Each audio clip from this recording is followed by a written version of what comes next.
Are we recording? Are we sure we're recording? We're positive. All right. We're so bad that we don't even know when we start this show. Happy New Year. Yep, that's right. The sound of my voice or my appearance in your screen can only mean one thing. We're back. Yeah, I know. Unfortunately, 2020 didn't quite get to Two Guys Soccer Show and we live. That means that you have to subject yourself to the worst 120 minutes in sports. Yes, we stink and we know we did. But we wear that like a badge of honor, right? Yes.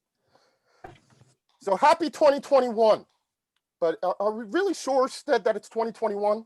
Like, I have a feeling 2020 is going to be like that neighbor or that obnoxious relative that you have that just hangs along around, and you're like going through at the end of the party cleaning up, and then all of a sudden they just duck up from the blanket and they're like, can I have some more food? Or like bro man from the fifth floor who you swore moved out years ago. From the fifth floor. Bro man from the fifth floor. Can I buy some sugar? Yeah. Well, I believe that in Ethiopia, it is still like 2014. So, I mean, who knows what year it is, man, to be honest with you. In fact, there's a guy, I don't remember, he's a historian, and he firmly believes that it's actually the year like 14 something, because there's so much lost history in between the end of the classical period and the beginning of what we call the Middle Ages, that he claims that because that was such a, this Middle Age was such a bad time in the development of man, that they are covering up for whatever. I saw this guy on Joe Rogan, I think. So, not that I have a history degree or anything, which I do, which is kind of sad, but yeah, I don't know why that guy popped into my head recently. Did you take the red pill or the blue pill when Lawrence Fishburne offered it to you? Oh, you kidding me? I went down the rabbit hole, baby. I'm like the dude who came back from the Matrix, but steak tastes so good. Yeah.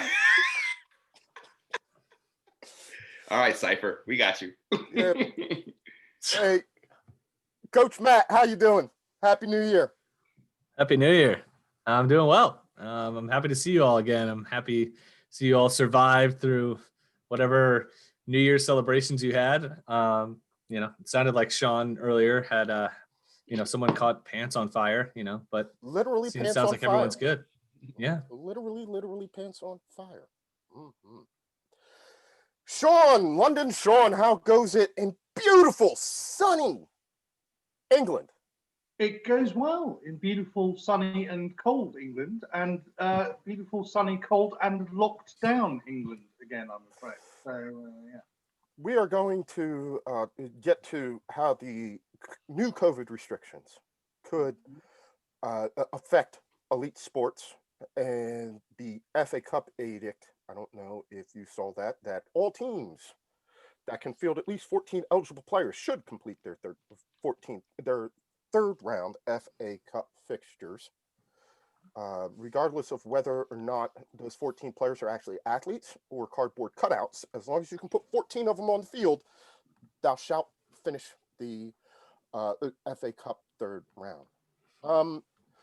But Matt, Stead, London Sean, I want to start this year with a conversation that we have had for a number of episodes, an ongoing conversation that we have had on this podcast. We've talked about youth development in the United States and shared our views on youth development and how that works in United States soccer. Sean, I know I've talked to you about that as well, talking about how we don't necessarily understand it. And I'm fortunate enough to have a very good friend of mine and his son, Ben and Kier, on, and I believe they are actually on their way home from practice as we talk. Ben, Kier, Happy New Year's. How's it going? Happy New Year, Mike. Hey, Kier, how's it going? How was practice today? Fitness, very difficult. Yeah. Oh, very well. Thanks a lot for joining us. We have shared our views in what we believe are the issues. Opinions are like a lot of things. Everybody has one, and occasionally they stink. And I don't know where I'm qualified to talk about it, since the last time I played youth soccer, we played with rocks, and I don't have kids, so ergo, I don't have to worry about this. But Matt, you've been involved in this for a long time, so I wanted to get you on so that we have a player, a coach, and a son. It sounds like the title of a book. But so, Kier, let me start with this, man. How has COVID affected your season? At first, it was pretty much nothing. We were just kind of at home the whole time, but we slowly adapted and we learned to play around it by limiting amount of players at practice and slowly going more and more until we could actually have everybody at practice, but with masks and stuff. And then we could start games and stuff. So, have you gotten used to it? Is it going? Are you glad to be able to play a little bit? Yeah, 100%. It's a million times better than being at home doing nothing with other players. Yeah, because if you're at home, you have to do homework. Yeah, when you're at the field, you get to actually play and have fun. So, Kier, where are you playing right now? Like, what team are you playing for right now? I'm playing for a club called Paragon FC. It's our first year because I used to play for a long time on Rush Ajax, but the coach that we had decided to separate from them, and now he's created his own club with the head coach of soccer from Poolsville. I believe so. Yeah, I think from Poolsville. Or Sidwell. Sidwell, one of the two. Okay. Yeah. Matt, is that anybody you know? I mean, that's all new. No, I don't know who's from Sidwell. Okay. I'm sure I would know them quick. Just to give you just a little heads up, I used to coach for DeMatha Soccer Academy and then at DeMatha High School as well. So I'm assuming you're in the DC area. Yeah. Mm-hmm. Awesome. So that's great. I mean, it must be pretty fun though that you guys are starting out as a new team. Are you guys kind of working together, kind of figuring each other out a little bit, or is it a lot of you guys from the same former team that have come over? Yeah, most of us have actually been together since we were like 10, maybe younger, 8. A lot of us, and we had some new players coming in, but it worked out pretty well. They adapted to the team. That's awesome, man. And where are you playing mostly? Like specific area? Position. Yeah, like positionally, or where do you like to play? Yeah. You play as a striker and attacking mid. Awesome. I got to see him play at a tournament up in New Jersey, about almost 2 years ago, about 18 months ago. Yeah, That was a little leg. that was very nice of you, and thanks for coming. But I think one of the parents overheard that you came to watch here, and probably he thought that you're a scout or something, and he didn't start here that day, and he started every day. It was first time. Well, I did see him score. He's got a little bit of a cannon on him. So he had a beautiful goal, the one that I saw. So I know the kid can play a little bit. So you said that you kind of found this team because it was a coach that you used to play with at your former team, right? Yeah, this is the first year, but we were playing since we were younger with Rush Ajax team, 06. And the coach that we've had for all this time decided to separate, and he gave us the option, like, you can either stay at Rush or you can come with me. I'm creating a new team. And so most of us, pretty much all of us, actually transitioned over with him because we were happy. Yeah. I was about to follow up and say, like, how did you guys make that decision? But I'm assuming that you all sat down, both that you and your family sat down, your parents sat down, and then you sat down with your teammates and decided that, you wanted to continue playing with this coach. Yeah. I think I know where you're coming from, and there are several aspects to take into account when you're choosing a team. It's not just like the chemistry with other players or with the coach and their playing style and everything else. You, as a parent, or as a family, you have to take into account, like, how much are you paying, commuting, everything else, and how well are you getting with other parents, And luckily for this team, we have been a good bunch of parents, like, spending time together and socializing. while cheering for each other's sons, you know. And in terms of like coaching style, we loved it, you know, compared to others. It tends to be more technical and focused on soccer IQ rather than physicality. Very good. So I'll ask here this, and then the same question to you, Ben. How hard has it been to find a team in this area that you feel like can get you where you want to go? I mean, I haven't had the full experience because I don't know. When I first joined up with this team, I was kind of super young. I didn't really have any idea what was going on. It was just mom and daddy are taking me to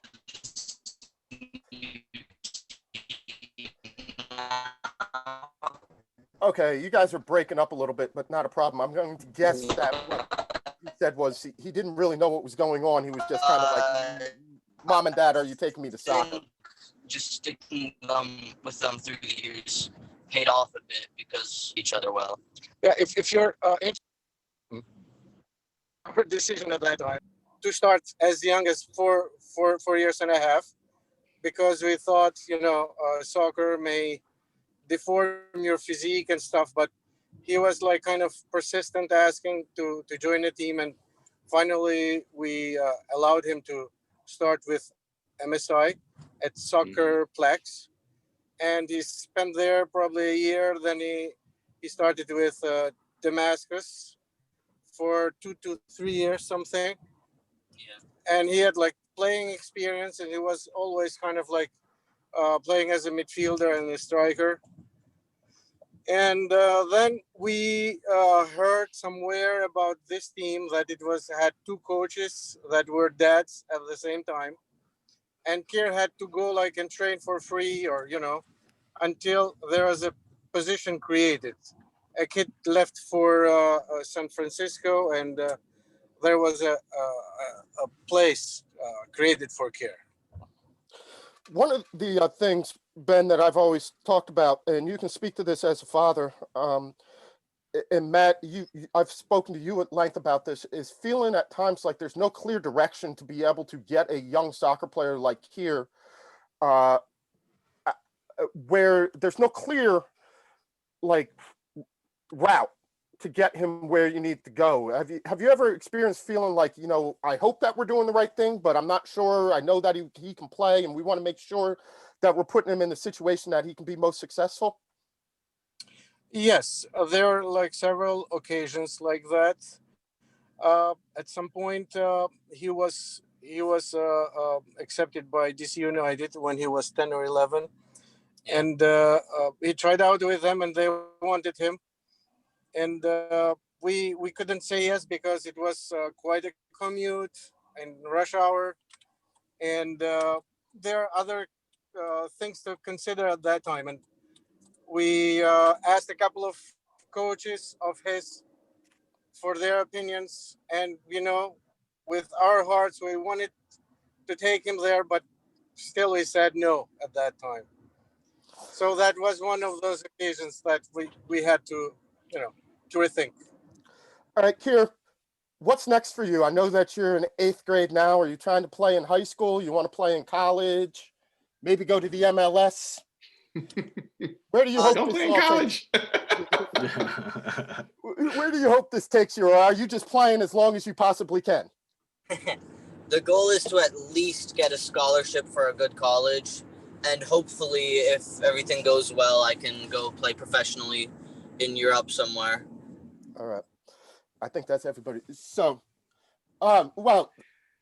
No, this is great for me to hear. I have a 5-year-old now who I've actually got him some boots and everything. I think he'd rather run through a brick wall and throw someone on the ground than play the beautiful game. But we'll see if I can sway him a little bit. It's great to have you on the show. Yeah, we want to thank you.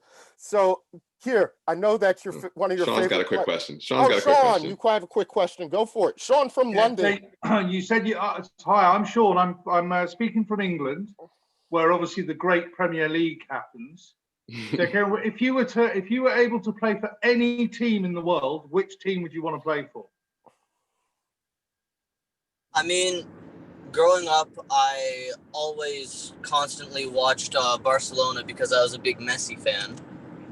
And I love the way they play. So that's a big option. But other than that, I think I don't really have too much of a preference. I'm just hoping to go somewhere, England, Spain, somewhere in Europe. Okay. So if you were to go to England, which team would you choose? I'm trying to put you into a corner. Here, if you know what's good for you, don't say Arsenal. Man, you, Michael. Man, God. Man, that's a man. Okay. I've We've done closed our borders. You can't get in. Block him, Sean, to let him in the country. I've done a lot of work. I put a lot of work in, Sean. I do have a couple questions before you, Kira. So you're so you guys are training right now, and when you guys moved over, and also this is for your dad as well. So obviously cost is a big factor now too, because when I was coaching, we'd have a lot of parents that, when we were at DeMatha, they were already paying tuition. And then on top of that, they had to pay, their club fees on top of that. And then they're traveling. So talk about a little bit like the time commitment and that you have to go through in terms of training. You're training right now. It's the winter outside. Does that have any impact on you, or are you just kind of happy that you get to play? From my standpoint, I'm just happy and ecstatic to be playing at all, because I know right now it's kind of what's it called? Quarantine? What? No, it's forgot the word. My bad. But it's I'm just happy to be playing. He's looking for that that's good. vocabulary word. You got a quiz tomorrow. Watch out. Yeah, you got the English quiz tomorrow. So Matt, just out of interest, my son plays. So it costs £60. Someone translate that into dollars. About $40. 100, 140. 100. Oh yeah, sorry, the other way. It's about $100. About $100. And That's then about it costs It's us insanely £2 low. a game. £2 a game, and that money goes to the referees. Yeah, I'll get you a pair. I'll get you insanely low. that's the jersey fee for Yeah, our team. it's insanely low. That doesn't it's include anything else. They pay $100 just for the kit.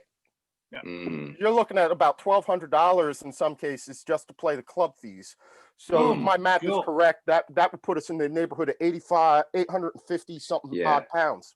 We did some earlier shows about this where we were talking about the way American soccer is keeping the masses from being able to get kind of the best coaching as opposed to other sports like basketball and like the American centric sports, and how the elite notion of soccer, that you look at a game that's probably the most accessible game from a playing standpoint in the world outside of track. And yet in the United States, it's become something where you're paying similar fees that you'd pay to be in a hockey rink or to play baseball, which requires a lot more equipment. And it's really not something I think that's a black eye for American soccer. And I think that's going to keep American soccer from really becoming any sort of force in the world. Yeah. You have so many local clubs that have different and it's hard for a kid and family to make the decision as to which one they think is going to get them into the best position. I mean, I commend Kier and Ben on sticking with that. Now, I know that you guys got to run, and this one is for Ben. Now, Ben, I'm going to give Kier, great job, right? You rocked. Thanks, buddy. You were awesome, man. I think they're froze. I think they might have froze. Oh, No, they're good. There. They're back, yeah. Kier, you did awesome. Now, Ben, Yes. I don't know if you're driving, but you can't see it. I got my Larica Kana jersey up behind me in anticipation of you coming on, because you grew up in Albania. And we love talking to people about what their experience was like growing up watching soccer in places that are not the United States or the UK. So how did you get into soccer in Eastern Europe? So the case of Albania is very unique. Why? Because it was a dictatorship, and it was the worst dictatorship in Europe and probably in the world. The only place to compare it to would be like North Korea, and soccer was one of the joys that people could pursue in order to have some fun in their lives, because their lives were so miserable. And of course, you know, there are like so many things lacking at that time.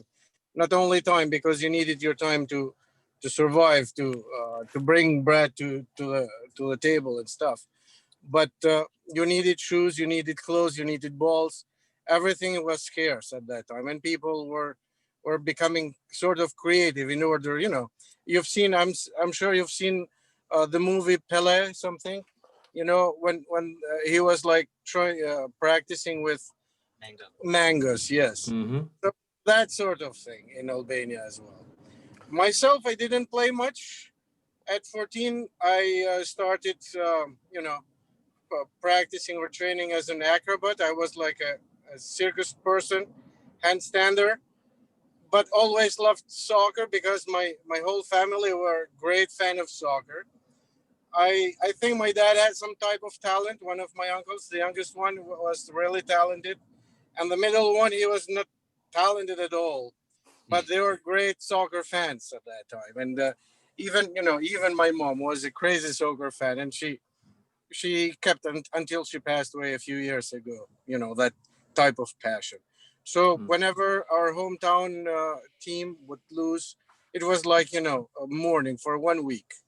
Or at that time, there were no TVs. Like kind of like record airing soccer games on TV, and in a city of 80,000 souls, when there was a game in the stadium, you would hear nothing, just radios at homes, for those who are at home, and like the the the cheers of fan in the stadium, in the whole city.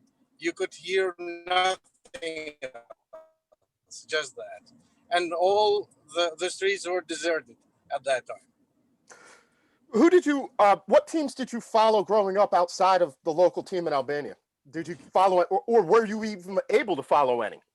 So my family had a black and white TV somewhere early 70s, and it was like there were like only probably 5 or 10 TVs in the whole city. So when the World Cup in 1974, when I was 10 years old, was taking place, in our house, in our yard, there were like 150 people, most of which we didn't even know, and they would come to watch, with us. And at that time, there was a guy who was one of my uncle's friends, who said, I'm cheering for Netherlands, and you need to become like to cheer for Netherlands. And that's since at that time I started cheering for Netherlands. So, all right. Well, we're going to let you go, but you guys did great, and we're going to have you back on. Kier, we want to keep up with you on how your season is going. Great job. Thanks to both of you for joining us this evening. Oh, I had fun. It was great to be here. Thank you. We'll have you back. Thanks a lot. Have you back. Yeah, thanks, guys. We'll keep track of you. All right. Bye. Bye-bye. Take care. Bye. So, Matt. Yeah. What is your perspective on what they're going through as a family, as a young soccer player here, trying to make it somewhere in this sport? Yeah, I mean, him bringing it up, I'm actually happy to find out that he was local, because everything that he was talking about, the teams were just very familiar. DC United in the area. It's very tough. It's just right now. In Maryland alone, we have, I think, 4 teams that are in the top 25 in the nation for academies. But at the same time, it's if you're a parent, like, like Ben, you're coming in and you're like, well, where do I get started? Where do I put my foot in the door? If you have no idea where to even start, you can get lost. That's what happened to my parents. That's what kind of stunted my development. My parents had no idea where to turn. And as a coach, it's even, it's hard too, because you are competing against so many teams in the area, and it's unfortunate, but like there is a financial side to it. So Sean, you were talking about how it's 60 pounds for your son to play. For DeMatha Soccer Academy, it's $2,000 minimum to start. Is it? Yeah. So, and that's just to start. And then if you're a parent, that doesn't include travel. It doesn't include meals when you're there. It doesn't include fundraising and all the other little team mom kind of stuff that they try to suck out of you. Yeah.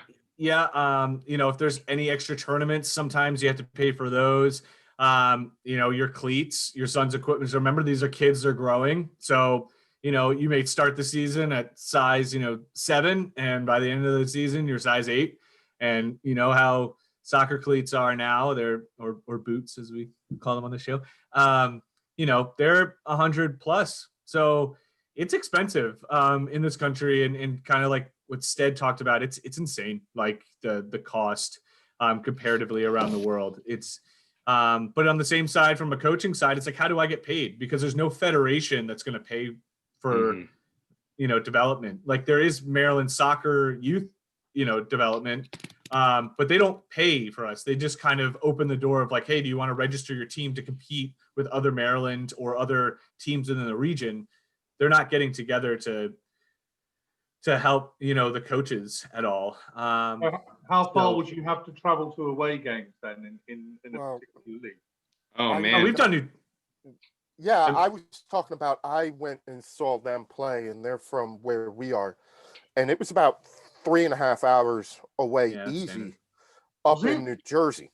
That's standard. When I was playing at the relatively same level, and when I was in high school, a 5-hour drive is really not out of the ordinary. In fact, we had driven for tournaments that were 10, 15, 20 hours away. We would leave on a Friday after school, get there in the middle or early Saturday morning, sleep for a few hours, have to play a game at 11 o'clock that morning, and then turn around and play another game that afternoon. And then you would stay in the hotel room, and that would kind of be the first night's sleep you got since Thursday. So it was not easy at all. But, if you're trying to play at an elite level, and, the country is just so big, and when you're not living in a clustered area like Maryland, because, you see a lot of the players that we see on the team, they're coming from all over the country. They're coming from Florida, they're coming from Texas. You may have to drive go over multiple states to get to a tournament. And, but that's where the quality of play was, because, the soccer culture in America was always this is the little kid sport. This is what you play until you're about 11 or 12, and then you graduate and play the big kid sports, which is football, American football, or you kind of stick more to basketball, or you stick with baseball or something like that, or even sports like track or tennis or something like that. So the level of competition you would see in soccer, I would say, is more vast than any other sport that I could recall competing in. And you would have games where there are kids of all various ages and ability levels, and you're trying to figure out a way to play against equal competition. So as you're moving up in skill, that pocket just becomes more and more isolated. So it goes to Matt's talking about in travel, you're paying for the hotel. You're cramming 6 kids in a hotel room, and we're all like, move out of the way. I'm dead tired. We're not up hanging out. Yeah. We're trying to sleep. So it's really, it's really an issue. And I think it's what's keeping kids, and it's what's keeping America's best athletes to stick with soccer, even outside of the fact that they can make more money doing something else. And it's hard to get the same sort of sponsorships for a soccer team that you could for an elite level AAU team. AAU team in basketball. Yeah. I think. And Sean, just to give you like a heads up too. The reason why that all that travel started was because of what Stead was saying. There were so few elite level teams. Naturally, you'd also have a lot, coaches coming internationally. We have a lot of British coaches in the U.S. A guy who taught me is actually now at Swansea City University actually coaching their team, and then Mhm. also does stuff with Swansea's youth as well. But they, you know, they come in and they say, hey, like, I want to find the best teams around the country. I don't want to like have my team and my players, if my families are paying $2,000 plus to play, they want to play at an elite level. So if the Mhm. next best team is in New Jersey, which is 4 to 5 hours away, we like their parents want to play that team. So that culture was created back then, but it hasn't changed. Like that's the problem. Even though, like I just said, you know, you can go down the list. I'll send you, like, they have youth soccer rankings in the U.S. and you can go down the list and, like, you know, the top 10 teams in Maryland are all in the top 100 teams in all of America. Like that should be good enough. Like you should be fine with that. But that culture just hasn't really changed in terms of, you know, and I get it. They do have tournaments, and that is where scouts want to go. Like the Dallas Cup is huge. It's where so many players have seen. I think Pulisic was seen there. Uh, Gideon Zalelum for Arsenal was spotted there. He was actually from. He was playing for Potomac or only Rangers. You know, he came around and then also played at a high school, Walter Johnson. You know, these kids can get spotted that way. So of course their parents are going to be like, yeah, you know, go to as many tournaments as you want. It's just a little crazy. And there is going to take someone to be like, hey guys, we either organize this through a nation, you know, system, and we all have to go through it and be on the same page, or we do it state by state, but you have to stay within those states. Yeah, they have to find a way to kind of to bring down. It's a monster. It's a monster. Insane. It is. Yeah. It's insane. Yeah. Well, we could talk. We could spend, and we have spent, and we will spend. Yeah. Multitude. Yeah. Matt, just so you know, Matt, too, Mike and I did this with just the two of us and spent an hour on this when we first started the show. Yeah. So. We'll keep talking about this, and we will certainly keep tabs on Kier and talk to him and Ben again. Yeah. But we want to switch gears a little bit and bring in our good friend Cam, Celtic Cam.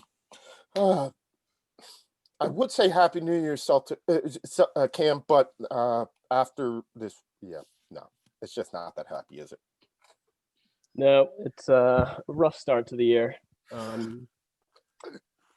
It was all so good until about the 68th. What was it? The 68th minute, and Near Britain gets involved, and what would an Old Firm derby be without a red card? Yeah, I mean, it was so upsetting because it was the best, as you say, 70 minutes of football they've played all season by far. I mean, absolutely brilliant football. I mean, even by the end of the game, you know, obviously 1-0, Rangers didn't have a single shot recorded on target. You know, we just had it together. But of course, you know, someone was not smiling down on us. That red card, that was the biggest change in a game I've seen in God knows how long. An interesting thing was, and you had talked about this right before the break, was your feelings on Neil Lennon and needing to refresh the team. And what I saw coming out was, I guess, one of the bigger shakeups was Scott Brown not starting. Yep. Yeah. And I think, you know, going into that game, there's a lot of talk about, was Sorrow going to really take his place on the field? Because Sorrow kind of mimics a little bit of a younger Scott Brown, you know, very physical, quite commanding presence on the field. And we actually also saw some of that passion that he has for Celtic. And I think that was one of the really positive takeaways, you know, from the game. And obviously, Scott, you know, was brought in later in the game after that goal to try kind of shore things up a little bit and keep that passion going on the field. Unfortunately, it was a bit late, but you know, I'm one of the biggest believers in Scott Brown. I think he's an amazing captain. I think he'll be historically one of the best captains we've ever had for the team. But I'm glad to see someone younger like Sorrow, who kind of, again, mimics that kind of personality he has, and be able to bring some of that younger energy to the team, and possibly be a replacement for him down the line. 19 points back, but with 3 games in hand. So even if you win all 3, that's 10 points back. On the plus side, though, you do have what I believe will be a minimum of 2 more. Well, you'll have at least 2 more league derbies, 2 more Old Firms, 2 in the league. after the split. And we're going to talk to you before the split because somebody needs to explain the doggone split to me. It is one of the funniest, most archaic things, institutions in football, but I love it. I'm here for all of it. So if they can win and it's a big if they can win all 3 of their games in hand, if they can win those Old Firm derbies, they still need Rangers to drop points along the way. Are we at a point where you're telling me there's hope, or is number 10 done and dusted? No hope. Yeah, Sean seems to think not. Tell immediately. I will say, I am in 2 minds about it. Historically, Steven Gerrard commanding Rangers, the start of the new year has always proved the most difficult time for him as a manager. That's when they really kind of fall into a losing streak, shall we say. Now, I will say again, as I said last week, his year so far has been fantastic. He's got the best defensive record in the Scottish Premier League at this point in time. So it's looking more difficult for sure. As you mentioned, we've got 2 more games against them. But really what's going to be the deciding factor is, over the next couple of weeks, are Rangers going to still be in the form they've been in since the beginning of the season? Or is that, Gerard curse going to come back and the start of the new year, they're going to start letting some points slip? It's hard to say. And of course, there's another part of my mind that's like, now's the time we should be preparing for next season. Because, I think with the players that we have such a fantastic opportunity to come back stronger next season. But we need to start making those changes now, start getting that younger team playing together at this point. Again, that then opens up more risk to dropping even more points. Normally, if you go out and you have only 2 losses and both of them are to the same team as a manager, you're in pretty good shape. Neil Lennon was coming under some fire, both, especially from the commentators on that game, talking about, maybe it's time for him to go. I don't know from the fandom, I tangentially follow Celtic. I remember him as being one of the great managers. Again, you and I have talked about that Barcelona win, how he engineered them, the trebles. He really was the one who ushered in this era of dominance. He steps down. Ronnie Delia comes in and trips all over himself, but still wins just because it's at that point in time the easiest thing in the world to do. Delia, by the way, ends up coaching Atlanta United for a while before he gets fired. So he can't win at Celtic, can't win in the MLS, probably just can't win, period. Brendan Rodgers comes in, he goes to Leicester. Neil Lennon comes back, rescues the team. Where is the mindset of Celtic supporters when it comes to this current iteration of Neil Lennon? Was this grow round just one too many? Do we still have faith in him? Where are we with our feelings on Lennon at this point? Yes, I think it's really polarized. You've got 2 pretty heavily dug in camps. One is the hashtag Lennon out, it was trending for a while. The Lennon out campaign, essentially saying he's done his time, he's gotten us this far, he's, really helped to build this 9 in a row. He was essential, you mentioned. And then, there's the other half they're saying, no, look at him go. Once he gets on the tracks, once he gets going, he can pull it together. Personally, I think that the way part of our fan base treated him was abysmal. That's something you'd see from the Huns. You wouldn't see that from us, sort of thing. But, I think Celtic has past 9 seasons, they're used to winning. And I think some of these fans got a little bit of shock now that there's some real competition back, and jumped to conclusions. So, I still think he should at least see out the end of the season. He's got the backing of the board. Granted, that's always been questionable at Celtic, but I think this would not be the right time to send him out the door. And again, I still do have faith in him, but we'll see if he's here next season. I think it really depends how the rest of the season goes. Cam, I'd say one thing first is that that I lived in Glasgow for quite a while, so I think some Celtic fans might disagree with you over Scott's being Celtic's best ever captain. because Danny McGrain would always get in first, I think, with some of the older fans. Well, one of them. I said one of them.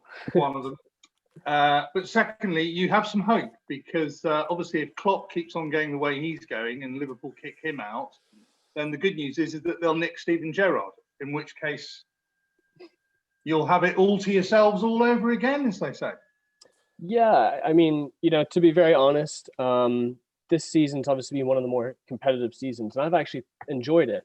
What I haven't enjoyed is Celtic not pulling their weight at the beginning, kind of using this old team. I think if we'd had this young team at the beginning of the season, I would be completely fine with Rangers being as competitive as they are.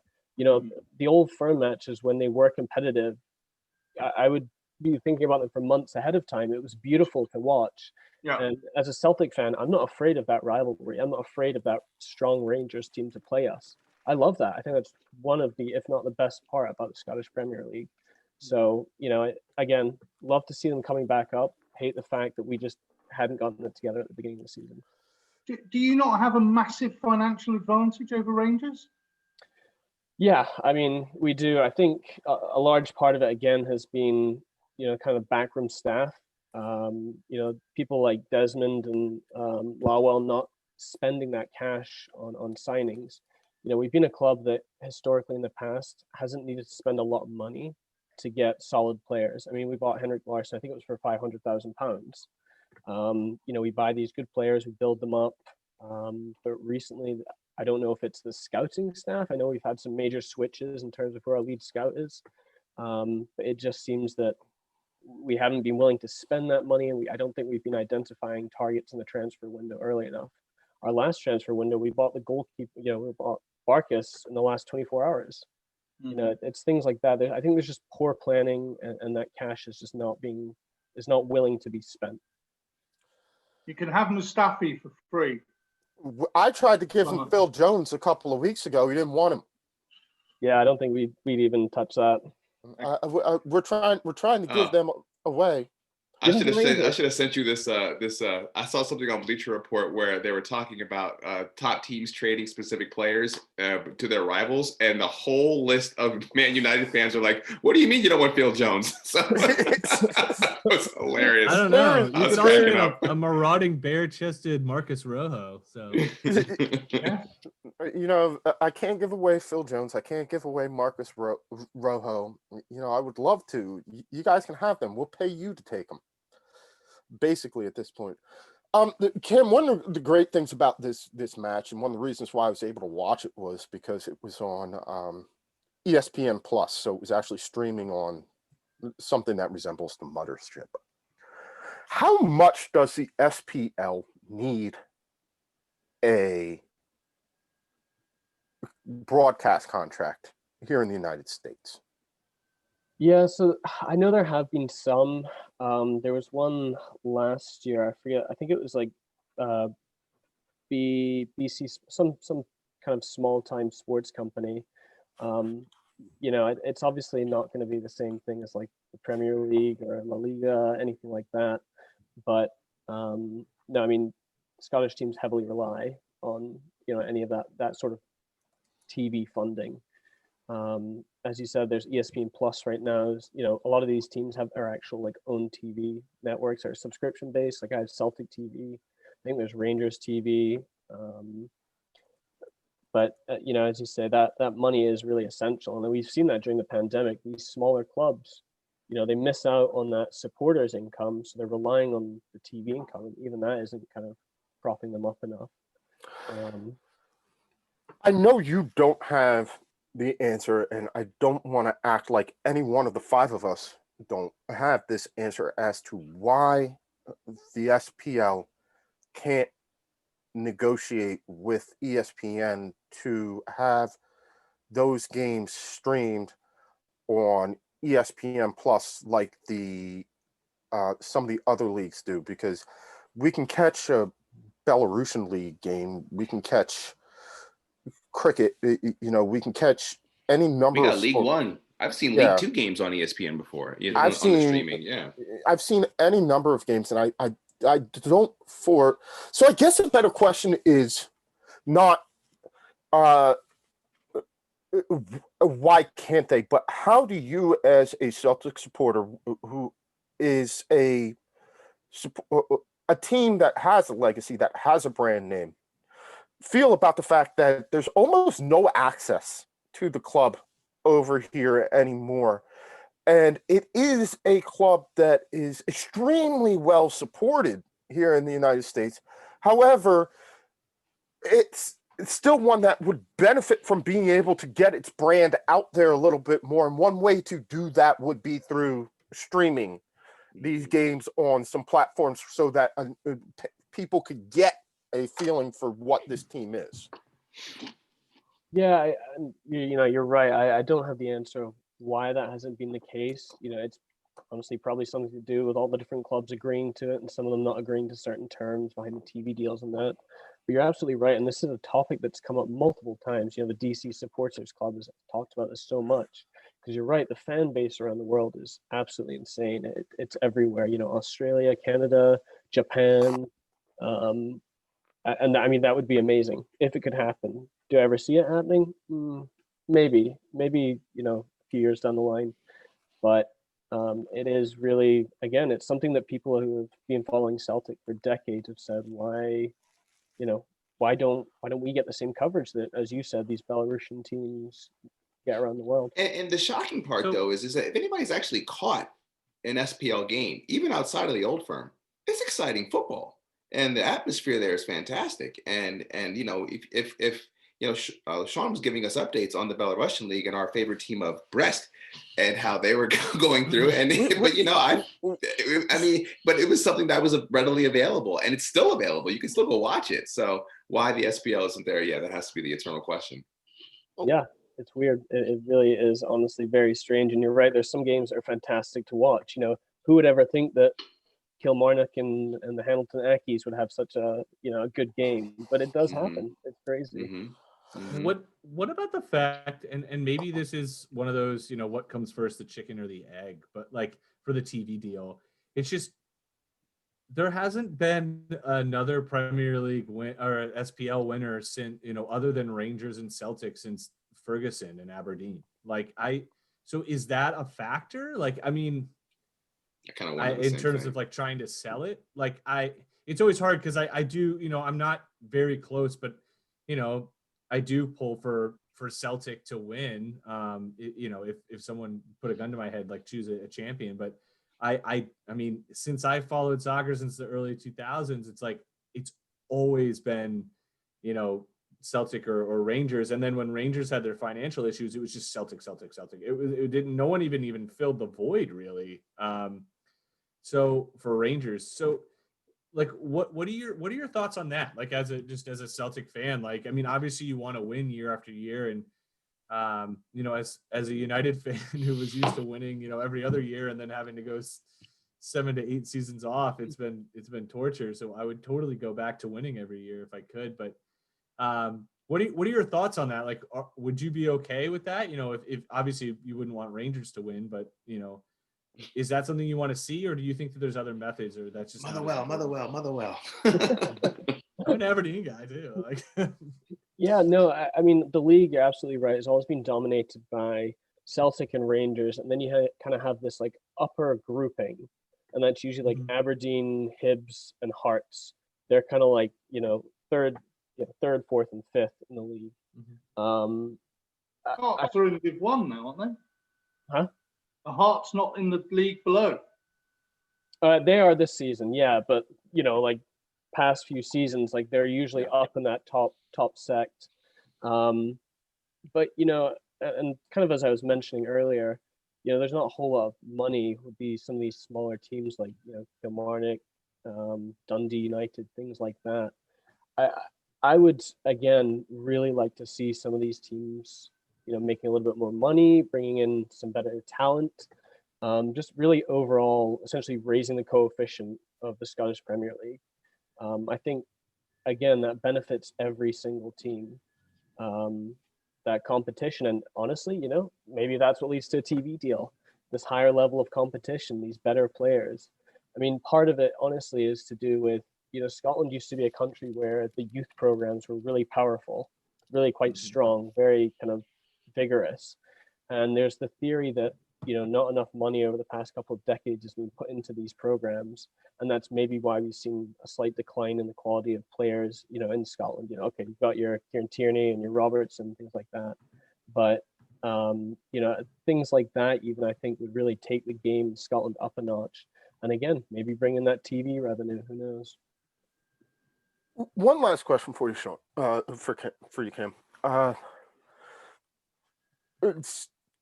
Celtic, largely, in order to watch a match over here, as we've been talking, you have to have a subscription.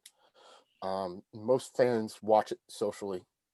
You have a diehard supporters club here in DC. Mm-hmm. How are y'all surviving during this period where you can't watch games together? And on top of that, shed a tear, we lost our bar. Yeah. Oh man, painful. That's all right. I've got a deal worked out. I'm working on that. I've got you all covered. Just have somebody get in touch with me. I've got you all covered. Nice. When I went down and I negotiated for myself, I negotiated on y'all's behalf too. So, always thinking of you. But how are y'all surviving? It's difficult. We had some things right when the pandemic started that we planned. For example, like we were going to start getting some merchandise for the club, things like that. And obviously all that kind of fell through. But yeah, it's been occasional email communications. We have been doing Celtic quiz nights, like through Zoom kind of thing, which has been good. And usually they're scheduled for an hour. They end up lasting 4.5 hours, and you kill a case and a half of beer. Each person just chatting about football.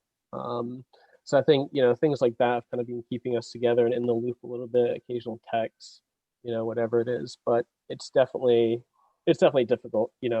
As you were saying, we would get together, watch games regularly, and it's just the atmosphere is kind of lost, obviously. The atmosphere is lost because there's no one in the stadium during the game, but then obviously the people you're used to having a pint with and watching the game, it's just not there anymore. So are y'all going to be able to survive the pandemic as a club, as a supporters club?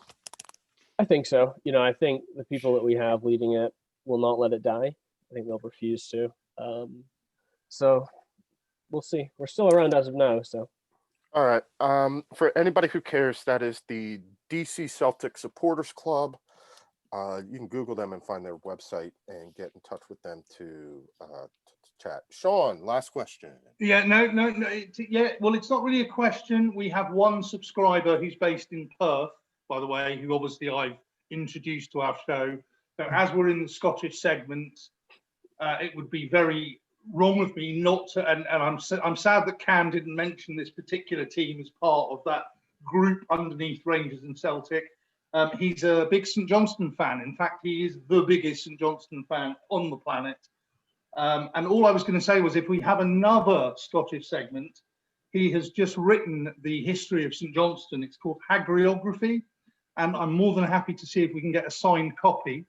So just, does anyone know what hagiography means? No, not a clue. No? So, Cam? It's the writing of the lives of saints. That's Okay. the actual definition of it. So there we go. So we'll put up a signed copy of hagiography for the next Scottish segment. I understand now why I wouldn't know what that was, because of his writings on the lives of saints. The last time that I stepped into church, I put my finger in the holy water and it boiled. At least your pants didn't go on fire. Are you sure? No, but some other things did. Oh, right. Okay. The curtains started burning. Oh, okay. I mean, It was have called you? The Omen. Huh? It was Yeah, called pretty The much. Omen. Pretty much. There was an Al Pacino movie with Keanu Reeves that talked about kind of like my experience in church the last time that I went. And I taught Catholic school. Ooh, brutal. So, Cam, we want to thank you for coming on. We'll have you back on in a little bit to talk some more Scottish football and Celtic. And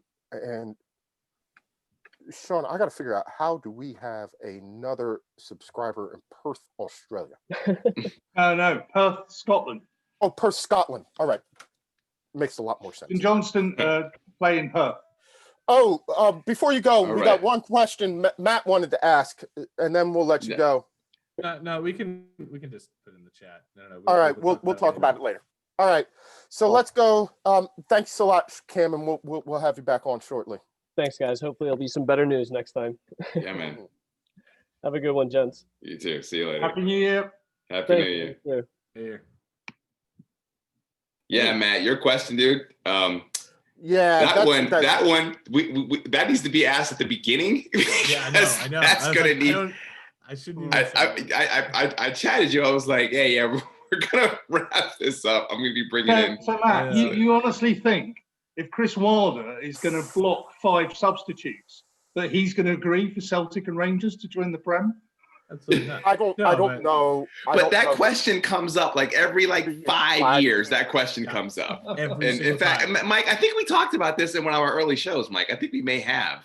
We talk about this, and that comes in every year. Oh, geez. And they got it all here. Wow. Now comes the fun. Fun part. Now comes the fun. We're here because we're here because we're here because we're here. That's about it. All right. Theme song. Yep. And the gang's all here. How do I do this? Welcome into the roundtable. Chelsea, Mike, British Will, and Coach G. First and foremost, Happy New Year's, gentlemen, and cheers. I know you all got a glass someplace. Happy New Year's, Mike. Cheers. Happy New Year's, lad. Happy New Year's, everyone. All right. So, wow. Hey, G, what kind of lamb did you get? I'm sorry. I don't know if I can do that on, if I am sort of right now, that's all I'm going to say. Yeah, I have 2 nice from IKEA on both sides of my bed right now. It's quite a lovely Saturday afternoon. I didn't have enough time to go to Bed Bath Beyond, but maybe that's next week. We'll see what happens. So during the Arsenal game, the most recent one, we were all having a great time on the chat line, and G is just going, I'm at IKEA. 3-0. What the hell's going on? I'm like, are you serious? Of all games that I missed. I'm glad we got the 3 points for the W. I made everybody wait around at we went to a resort in Virginia, out in the foothills in Virginia, down by Luray Cabins. I made everybody wait around until after the Leicester Man United game to leave on Boxing Day. Drove back, and then actually did go into a place for outdoor dining just simply because I didn't want to go home, and watched some of the Arsenal match. I believe, what was that? That was Arsenal Chelsea. Before coming home. But happy holidays to all of y'all. I hope that you all had a good one. It has been an interesting festive period, to say the least. If we go back to our last show of the year, Liverpool 5 points top of the table. Arteta about to be fired. Just like to point out that Liverpool is still top of the table. Liverpool, but not 5 points clear. And Arteta. Man, you've got some games coming ahead, right, too. So be careful. Turntables. Well, that's the first question that I want to ask is, number one, I hope you all had a good holiday. How was it? G, you talked about going to IKEA. Will probably brewed some beer that I need. And congratulations Well, goes I out gotta text you my address, Will. I'm doing that today. And congratulations goes out to British Will, who took the praxis. What was it? 2 weeks ago? Last week? 28th. The 28th. Absolutely nailed him. I think doggone near a perfect score on the chemistry praxis. So congratulations. I missed a question on who discovered X-rays. Retake. Related to chemistry. Liverpool fan, of course. Wasn't a Liverpool fan, so I didn't care. Yes. Good job, man. Good job, mate. Chelsea, Mike, the Eagles suck. You have a shirt that says football team on a soccer show, and we're supposed to know who you're talking about? Like, Yeah. Dude, this is the worst, best sweatshirt in the world right now, man. You can't get better than this. Did you get an Arsenal jersey for Christmas? I did not. No, I did not. But I should. I'm I'm gonna get one that's going to be called Soccer Team. That's going to be my next team. No, because I was trying to set that up for you. But yeah, you have a shirt that says football team. It's like I went to a game with a team with no name. I wore it for y'all, but I wore it for Matt too. So Yeah. Let me tell you. Someone's got to be the best of the worst. Someone's got to be the best of the worst, and it is the football team.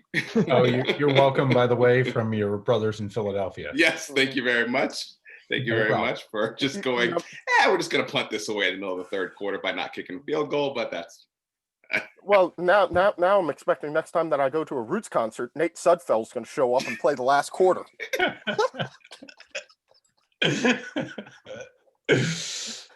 All right, so gentlemen, I want to start with this. Who were some of the winners and the losers of the festive period? Stead, I'll start with you. Who well, I mean, I think it goes without saying who the loser is. I mean, it's got to be Chelsea. I mean, come on. I mean, Mike, I'm going to let you expand more on that, but I mean, you called it though. You said, you didn't think that you were worried about playing Arsenal as Arsenal's like up against the wall, and they finally some bounces went their way. But I think as far as a team who won it, I want to say Arsenal, but we're still in 11th. But granted, those 3 wins were very helpful. But I think you got to go. I think you got to go with Manchester United. I mean, it's just so funny how we have been talking on this show for all season, and yeah, the Man U contingency has been very vocal about their issues with their squad, and even after this last win, Matt was very clearly pointed out that he's tired of them squeaking by, getting lucky, getting kicks and everything like that, getting a quick PK. But I don't think any of us could say that at the start of 2021 you would see Man U level on points with Liverpool, number 1, and number 2, having that position be top table. If you said they were level on points with Liverpool, we all would assume that Liverpool must be really struggling, as opposed to Man U being tied for top table. I think that's the most surprising thing, mainly because it's one of those things where you're going, I haven't heard anybody actually give them a compliment in well over 3 or 4 months, yet they're sitting top table. So, co-top table. So you got to say that hey, I don't want to say out of nowhere, but I think it's catching a lot of people by surprise, and they just keep winning. And we all remember the Leicester run of 2015, 2016, where they kept winning these games like 1-0. They were like 5 games in a row, 1-0. They just couldn't seem to lose. And you kind of wonder I'm not saying that's going to lead to a title for Man U, but you got to wonder if some of that same magic is going on up at Old Trafford. I think that you said a couple of things that bear some evidence. When you look at the form table in the last 5, Man United tops it. 13 out of the last 15 points. City has 12 of the last 15. No, I'm sorry. Everton, 12. City, 11. And then Arsenal, 10. So it is amazing, and I'll leave this for you and London, Sean, and G to talk about. What a difference a day makes. 24 little hours. I said before the break, before our break, that I thought they were going to pick up the 2 wins that they got. The Chelsea match was a little bit of a surprise. What a difference this festive period has made for Arsenal, changing the complete narrative around the team. We 2 weeks ago we did this show, and we're talking about Arsenal in a relegation battle. They're going to lose to Chelsea. They're going to get sucked into it. It's going to be a downward spiral. Now, although you are still, as you said, Stead, in 11th place, Arsenal in the ascendancy. Arsenal's back. They can make a run. They can qualify for Europe. we all know the truth lies somewhere in the middle. They were never as bad as they looked in between November and late December. And this 3-game run, albeit one win that includes Chelsea, but has come against two teams that rooted to the rock bottom of the table. Yeah. But let me just jump in here for this though. Those of us who are Arsenal fans know that those teams that are rock bottom of the table that desperately need a win, the team you want to play has been Arsenal. They have stolen points from that game time and time and time and time again. We've all seen it. So the fact that Arsenal finally kind of beat up on some minnows in the Premier League, I was actually more pleased with that than I was with the Chelsea win. The Chelsea win was something that was surprising, but I would rather them just kind of stomp on the teams that are below you to get yourself right, and then make sure you are being fully competitive with the teams that are above you. And the fact that they happened to beat Chelsea was that was fantastic. I think that was more of just the fact that Chelsea just looked that bad as opposed to Arsenal playing that great against Chelsea. But seeing them playing against the West Brom game, where you're like, okay, this team is struggling right now. They got a new coach, and they're really not doing well. You have to kick them while they're down. And the fact that they finally did that, they finally played angry, and they went out there and beat up on somebody, is not something that they've done consistently, at least for the past, 15 seasons, I'd say. So that was a big positive for me as far as just seeing the team, because don't forget their next 3 games, they have Newcastle, Crystal Palace, and Southampton. So Southampton is clearly punching way above their weight right now. They're in form, but that's not going to last. I don't think it's going to last. And yeah, that was a fluke today. That was a very fluky win. I thought they played well, but I don't know. I just don't think Southampton is going to be a team that's going to be finishing 4th this year, if you ask me my opinion. Well, don't worry, we're going to come to you. But so what I'm getting at is, it shouldn't be surprising if Arsenal wins the next 3 games. They should win those games, considering their talent and considering their payroll. They should win those games. So, I think the win was. Why don't you go, and then Sean, you go, and then we'll kind of wrap up with Arsenal. I think the win against Chelsea was kind of like their signature, oh my God, our first signature win of the season. And it just sucked that it happened so late in the season where we're so used to it, the first, second, third game. And it just seemed like something just turned around, something just clicked. The next 2 games, it was a completely different team. And when you look at the entire table, you see some teams are beginning to fall, but all of a sudden you see Arsenal possibly going to go up, up, up, up. We got the next 3 games. And even if we, steal 7 points, holy crap, what a turnaround this was. So I really think the whole Chelsea game was kind of our signature must-win kind of thing. And Mike, you said Man U and Man City. I agree. These are the teams that are kind of on the rise. They had a really good kind of off our Festivus kind of year. So for Arsenal, maybe the fans brought the old, aluminum pole to the grounds and said, all right, we're about to air our grievances. Let's go, kind of thing. And all of a sudden now here we go. There's a turnaround. We get our signature win. It's a completely different game. So maybe Arteta figured out something. Maybe the lads figured out something. Maybe it was just a boost of confidence. Maybe it's like, holy crap, we won against a big team, a top 4 team, and we're a bunch of young guys. No one thought we were supposed to win. Here we are. Maybe something just clicked, and now here we are going up, up, up, up. So it was definitely a good win. So definitely, I feel kind of pissed off that I missed a great win, the great 4-0 win. But hey, we were winning 4-0. We couldn't say that at the beginning of this season. We couldn't even say that last season. Didn't have this kind of goal, product. It wasn't even in our vocabulary. We're always like, what the hell is going on with our defense?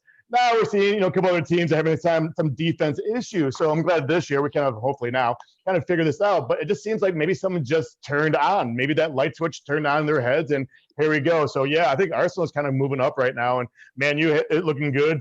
City's looking good right now. And I would even say one of the winners during the break would be Fulham. They didn't lose. So I think right there, they're just standing, status quo. I think they've had 4 straight draws. 4 straight draws. That's not bad. I think Scott Parker's going to keep his job at the end of the year. They might pull off 17th, 16th, but I think Fulham is slowly making a little rise up. Not doing anything big, but yeah, Fulham I would say is a big winner right now. 4 draws and no losses, and COVID. So whatever.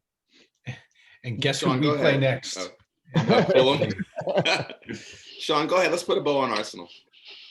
Well, yeah, I think the two of you, obviously amongst us Schooner brothers, you've not watched enough managerial interviews because you only take one game at a time. You're already talking about us getting 7 points out of the next 3 games. Let's just win the next bloody game. The second point I'd make is, I think what's pleasing me more, 2 points. One, Emil Smith Rowe has made the difference. Yes, That absolutely. is the reason why we've won Absolutely. the last 3 games. And I said to play him in our last show, I said, you have to play him. Yeah, and if we can keep him fit, because I noticed they're taking him off with 15 minutes to go. I think West Brom was the first time he completed the whole 90 minutes. Mhm. So if they're happy with his fitness, I hope he retains his place, and that should see us move forward. And we've got Thomas Partey to come back. So that's obviously going to strengthen the midfield. But I think what pleases me more is I did honestly believe that if we'd lost the Chelsea game and the Brighton game, Arteta would have gone, I reckon. So I'm glad he's still there because I do rate him as a coach. What pleases me most is the fact that he's now tackling the biggest problem we have, which is getting rid of all these guys that are just sitting around on their 90 to 350 grand a week. We've got rid of Kolasinac. Saliba's gone to Nice today. So we've got about 5 or 6 more to get rid of. And then Arteta can start calling this his team, basically. Whether we qualify for the Europa League or not is something we can look forward to. I'm sure we're going to look at some more victories. We're definitely going to be looking at more losses. So it's just a matter of stabilising this year. But what a Christmas from going. I think our odds went from 5,000 to 1 to win the title, and we're now only 250 to 1. So we're going the right way.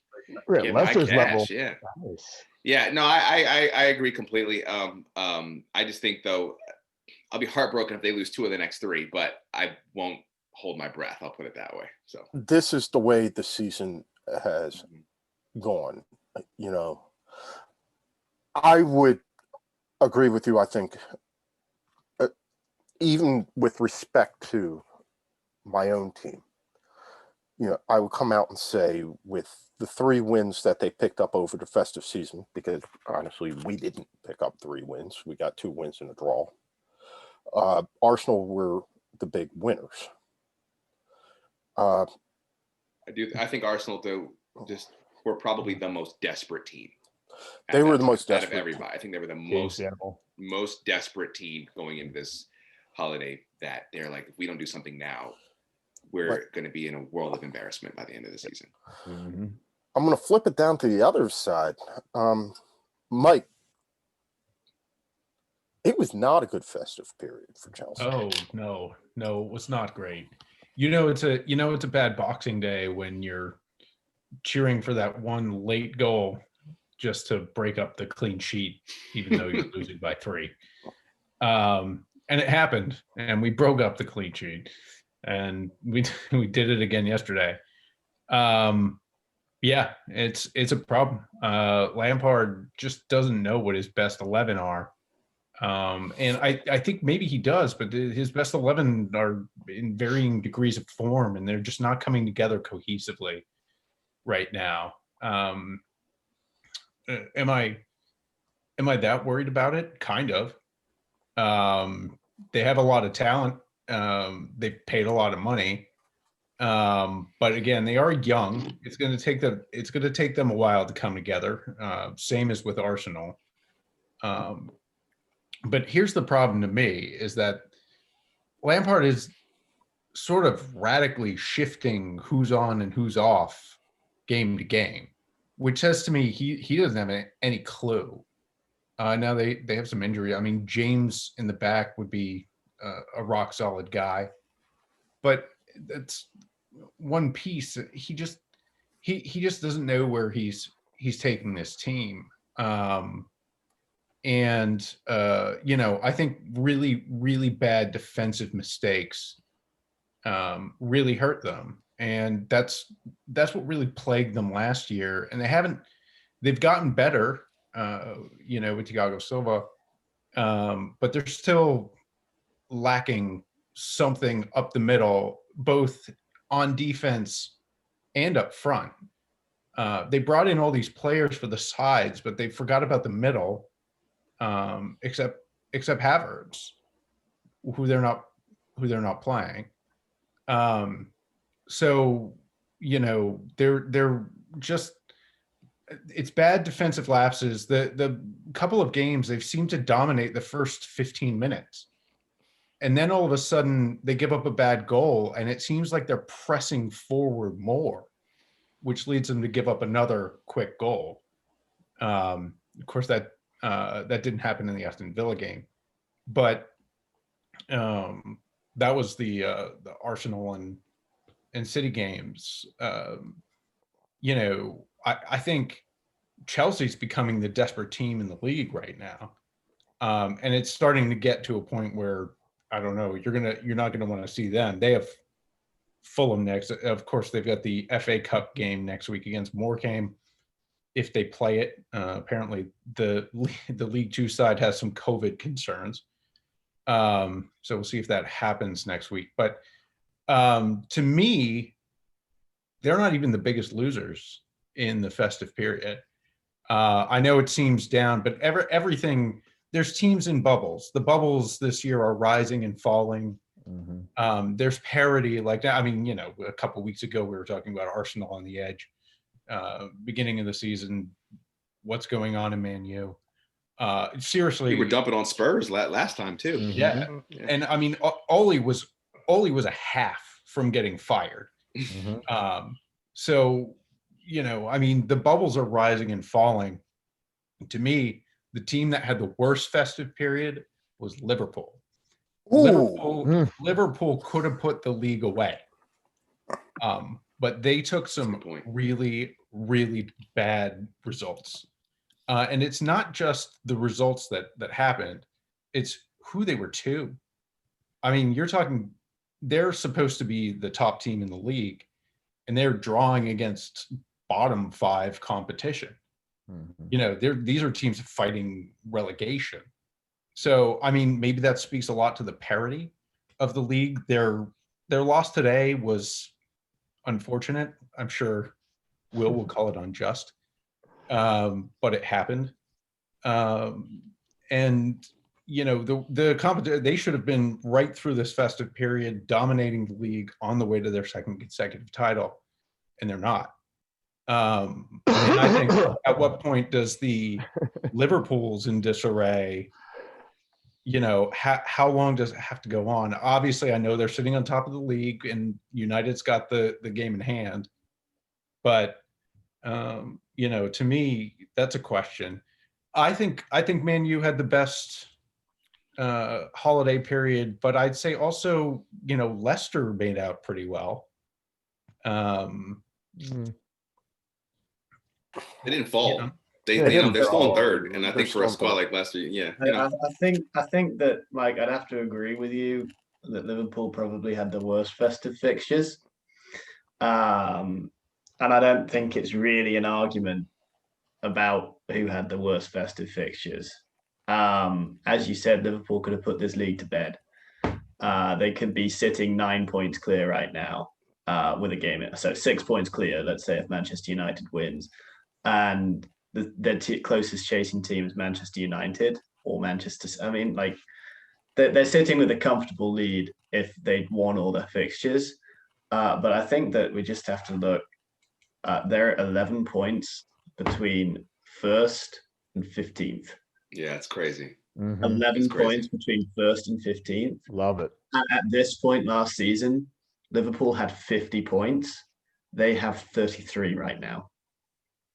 Love it. Are we talking about? Do you recall how far Liverpool was ahead by this point last year with the 50 points? They were 50. They had 50 points. I think they were about 15 points ahead. 15, 20 points ahead. Yeah, that's what I thought. Okay. I think the next best team was around where Liverpool. I think Manchester City was around where Liverpool is right around now. And I think that, there's the ups and downs of your Arsenals, your Chelseas, your Evertons, your Aston Villas, and that is concerning for the fans of those teams. but it was sort of everyone but Chelsea in that conversation. For me, was sort of in that conversation at the start of the season. The team that's surprising me the most is Manchester United, but I think I had them in fourth at the start of the season. So I mean, yeah, I think that Mike hit the nail right on the head with Liverpool not seizing the opportunities. I think that you were kind of wrong. I would prefer to lose to Southampton than to lose to Manchester United. I think that losing to Southampton today, I will get to losing to Southampton today. I promise you I'll get to losing to Southampton today. But I think that I would prefer to lose to Southampton today, even in the manner that they lost, than I would to losing to Manchester United 3-2 next week on the 17th. Because, I think that Southampton doesn't have a chance to contend for the title, really. I think they do have a chance to contend for top four. They've got an incredible team. They've got a team that really knows how to play football. That's kind of evidenced by what they did today. They're not a defensive team, and yet they had 10 men in the box the entire game. So they know how to switch up their game plan and play football. So they're gonna prove difficult for teams to break down. And I think it's going to be an interesting game for Arsenal to go into going later on. I think anyone playing Southampton is going to find it quite difficult. I didn't say I was confident, Will. Yeah. And that's our 1 point for our 7. So that's my tie right there. I mean, let's be honest. They made life. Very hard. difficult for Liverpool, and I think that Liverpool at best deserved a. I think that Liverpool deserved a draw today, but they didn't deserve to win. I think that Southampton really came out and showed exactly what they were planning on doing right from the off. They scored in the second minute. They scored off a cheap free kick that was given away, and then it was not handled by the Liverpool defense. Klopp hasn't started the same defense in basically any game, mostly because he can't. At a certain point tonight, we had 3 centre mids playing across the back line for 15 minutes of the game. The last 15 minutes of the game, we had James Milner, Jordan Henderson, and Fabinho, 3 natural centre mids, and Andy Robertson playing in the back line. And I think that that's something that has to be talked about. There was an argument going on amongst my friends about why wasn't Liverpool playing their natural centre backs. Well, one of them's 23 and as slow as a freight train loaded up with bricks, and the other one's 19 that was playing against the Kidderminster Harriers last year. He's got to get time to rest. He's got to get time to recover. He's got to get time to think about stuff. I mean, no, Liverpool can't play the centre backs that they've got because they're not good enough. I mean, they're good centre backs, but they're just not they're not up to the scratch of the Premier League, and it's depressing to think about. Can I interest you in defensive fragility that Liverpool has That's the same problem now. for years. I will loan you Phil Jones. Mike, you're saying you'd loan me Phil Jones as a joke, but quite honestly, Phil Jones would be the starting first name on the team sheet centre back for Liverpool right now. That's how bad it was. Jordan Henderson was playing centre back. Jordan Henderson hasn't played centre back since we played in the the Man City Cup. Jordan Henderson doesn't play as a centre back. He's not even a defensive midfielder. God, right? So he can play goalie and save the game for you guys. So Jordan Henderson's God. So it doesn't matter. Jordan Henderson is an incredible footballer, but he's not a It doesn't matter. We finally found a Liverpool fan who's willing to admit something that Jordan Henderson can't do. No, Jordan Henderson can play centre back as is evidenced by the game today. But the fact of the matter is, if we had 2 natural centre backs, we wouldn't have conceded that goal in the second half. So he can turn water into wine. If Arsenal had he can't win a game with centre backs. I think that if you had 2 natural centre backs on, they wouldn't have tried that free kick. They wouldn't have tried to score like that. And so I don't think that if you had 2 natural centre backs on, that was an Icelandic national team training ground goal. Okay, let me talk I about think they this score game. because TAA is, I'm sorry, he's world class going forward. He is awful defensively. Like he gets. Well, I mean, he is a right mid. You Yeah, understand that he's a right winger. mid. Like if he was playing back in the 90s, he'd be like where David You Beckham understand is. that Liverpool But- does not play with a 4 at the back. They play with a 2 at the back. Yeah, Um, they do. But that works for teams. I think Van now. Dijk being out has Maybe a killed you full guys. Yeah. But, okay, Will, I've got a let's question. talk about the rest of that game. Wait. All right. Can I please Mike. talk about the rest of this game? It's just Well, so let funny right Mike- now because Will, you are positioned right in the middle of the recording, so we have all the faces We're just around you, surrounded. and everyone's just like. May I talk about the rest of this game? I want to hear Mike's question first, and then we'll Well, let you go. No, I one goal in the last 3 games. The teams you were playing. That's being- what I'm going to talk about in the All rest right, of go on. Go for it. Are you worried? That's what I want to hear. No, and no, because there is a wave of Liverpool players that are coming back from injury. I mean, I think Liverpool, I don't think it's a stretch to say they're the most injury hit team in the league right now. I don't think it's too far of a stretch to put that. I'm not too worried. I think that, there is a lack of creativity and a lack of shots going in. My friend texted me today, shoot, Mane, shoot, for the love of God, shoot, because we just weren't shooting. We were trying to get all intricate. We were trying to get all around and basically walk the ball into the net. I think that the game today, there was some questionable. I hesitate to go to the questionable officiating because I think Jurgen Klopp was also right when he said the players needed to step up and they have to score goals. And, even if, but that being said, there were 3 shouts for a penalty. And I have seen those 3 shouts. Okay, this is just a point about the penalty situation this year. I've seen those 3 shouts given in other games often. And I've also seen those 3 shouts not given in other games. And one of those shouts I've seen given about 10 times for Manchester United. And I've not 10 times this season for Manchester United, which is just the old dig at Manchester United only being able to score from penalties. But I think you know what I'm talking about. The Walker Peters against Sadio Mane getting tangled up in the back of his legs. That's the shout that I'm talking about there. And I've seen it given for Manchester United over and over again. And that's what Mike and Matt are talking about with Manchester United getting into those positions where they can get those penalties. And I think that Liverpool, if Mariner had called it on the pitch as a penalty, that's a penalty. They don't overturn it at all. They don't even look at it for half a second. I'll say this. The ref was awful for both teams. I mean, like there was that challenge by Walcott on Milner that he just wiped him out. And I mean, he went 2-footed studs up against Milner on his 35th birthday. That's just not very polite, is it?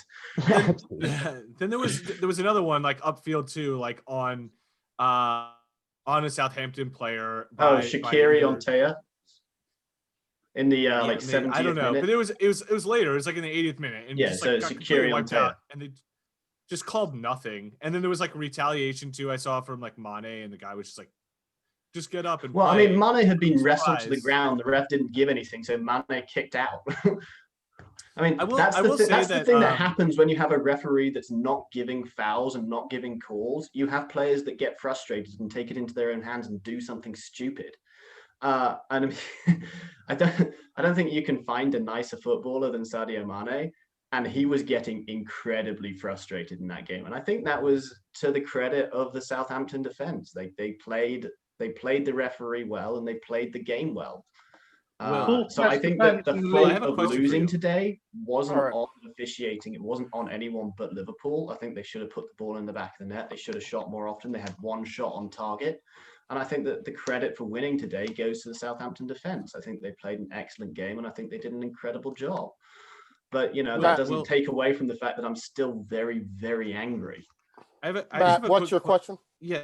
So, there's one player, we talk about like Henderson being overrated, but for me, the most overrated Liverpool player is Firmino. Like, I just don't think that he's as good as people say. And like, I think this is like a time, especially with like Jota being out and like you guys having so many injuries, like he's like this is the time where like you need to see him like starting to step up and like get those goals that like a 9 would be getting.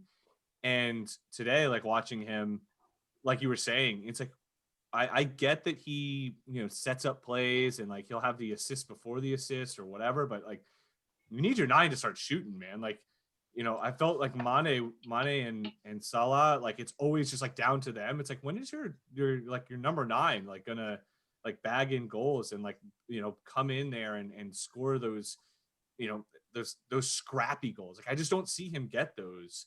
You know, I even tell my high school girls. Do you think as a coach, we tell our kids shoot all the time. Like, we can't win the game if you don't shoot. So it's definitely apparent that it still happens at the professional level. You can't win the games if you don't shoot. So I don't understand why people. We have been talking about. Do you think Firmino comes out? Is my question. Like when Jota comes back, like do you think that Firmino's on the bench? I think that Firmino shifts back and Jota goes into the striking position. I think that Firmino plays an incredibly important role, a deeper lying role in the Liverpool team. And I think that Jota coming in enabled him to play that deeper lying role without as much scrutiny and without as much pressure on him to score goals continuously. You know, I think he can score goals, but it's difficult for a scrappy goal to go in when you have 10 people in the 6-yard box. Mm-hmm. It's difficult for that goal to go in. Southampton had a lot of blocks in and around their 6-yard box today.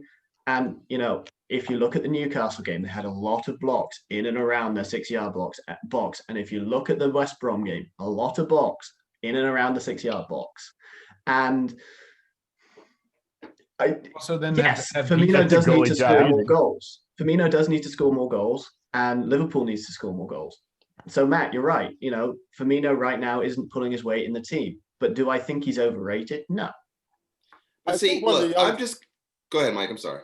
Well, I was going to say one thing that we've got to talk about this was Ralph Hasenhüttl had a game plan going in. He did this less than a week ago.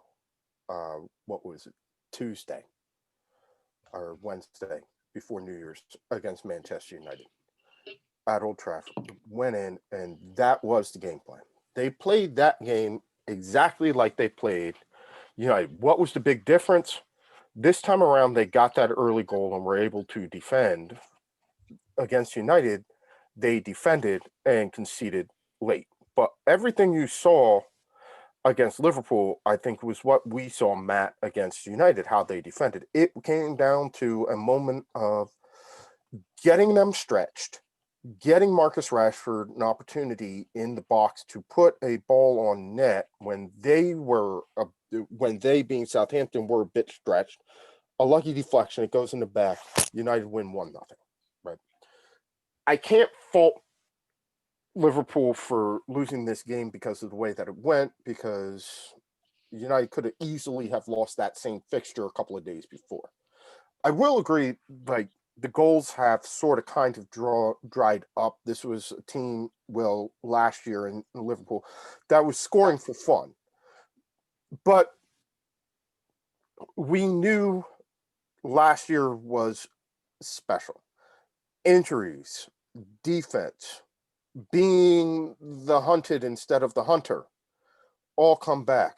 You know, Premier League coaches get paid. They have seen Klopp now for the better part of 3 years. They have played this iteration for 5 years, but they've played this iteration of Liverpool a bunch of times. They've seen it last year. Now we've got a COVID season. We're going to go in. We know we have an idea of what to do, how to defend, or we have at least a way that we'd like to try.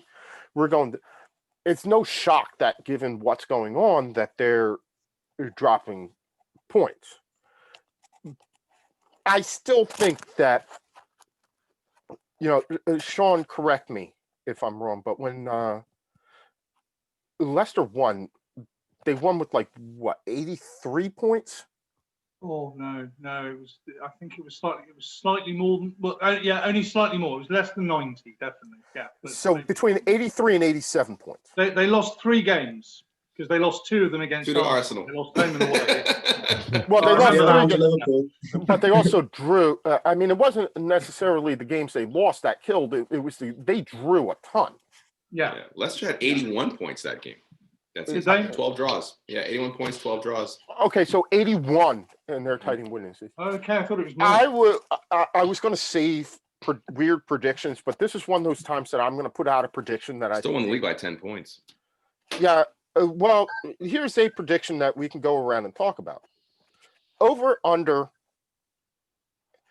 84 points to win the Premier League this year.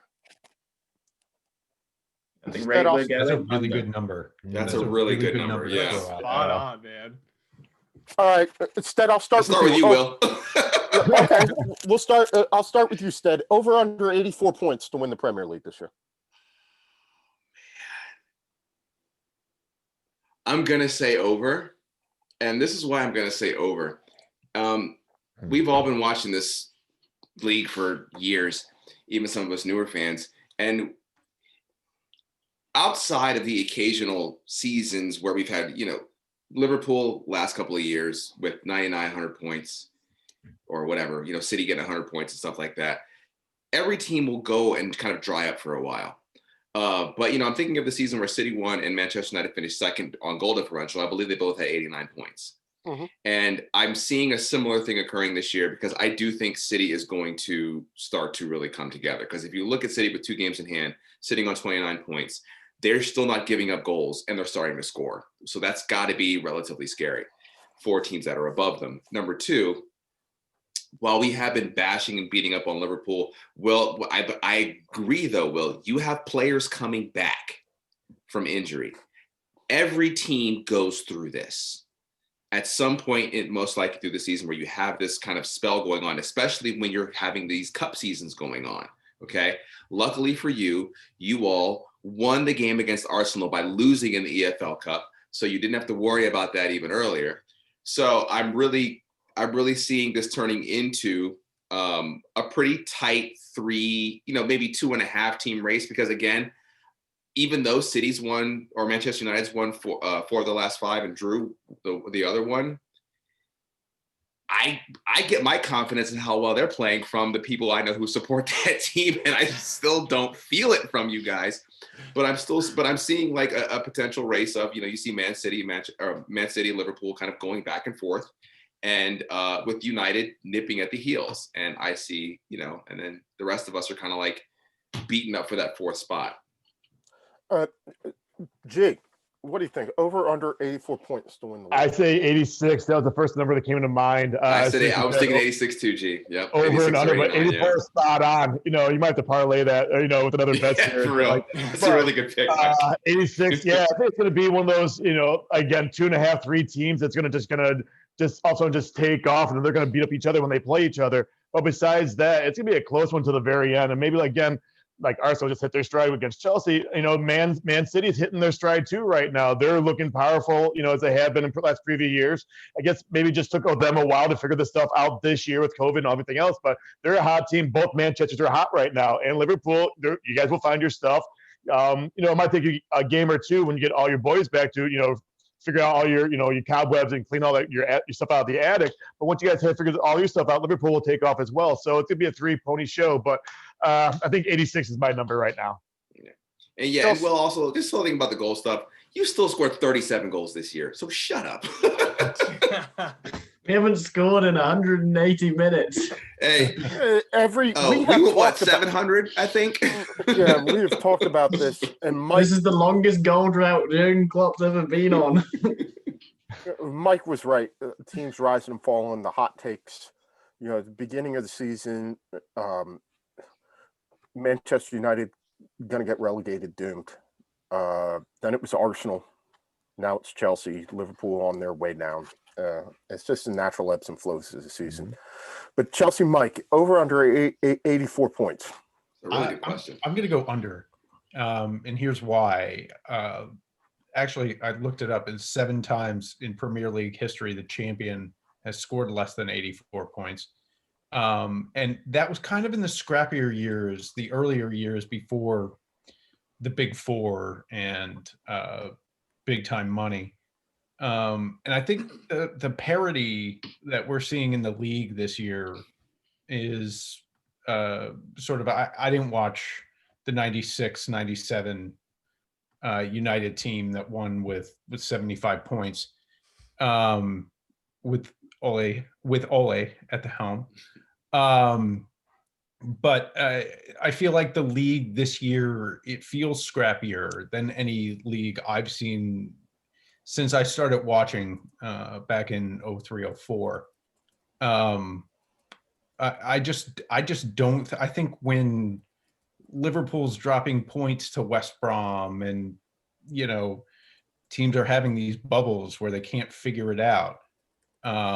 People are dropping 10 men into the box against Liverpool, and I think teams are finding out ways to steal points more than they have been in a long time, at least.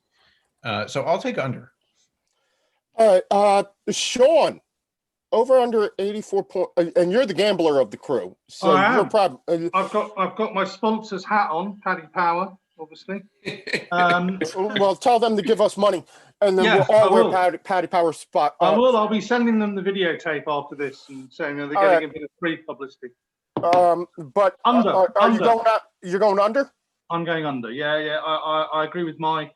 I mean, the one thing we've got to take into account from here on in is that the teams at the top have still got European aspirations as well, and there's no doubt that City are going to want to win the Champions League.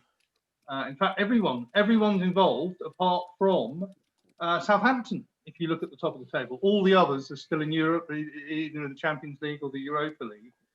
There'll be lots of ups and downs. I agree. There'll be teams taking points off each other that we wouldn't necessarily expect.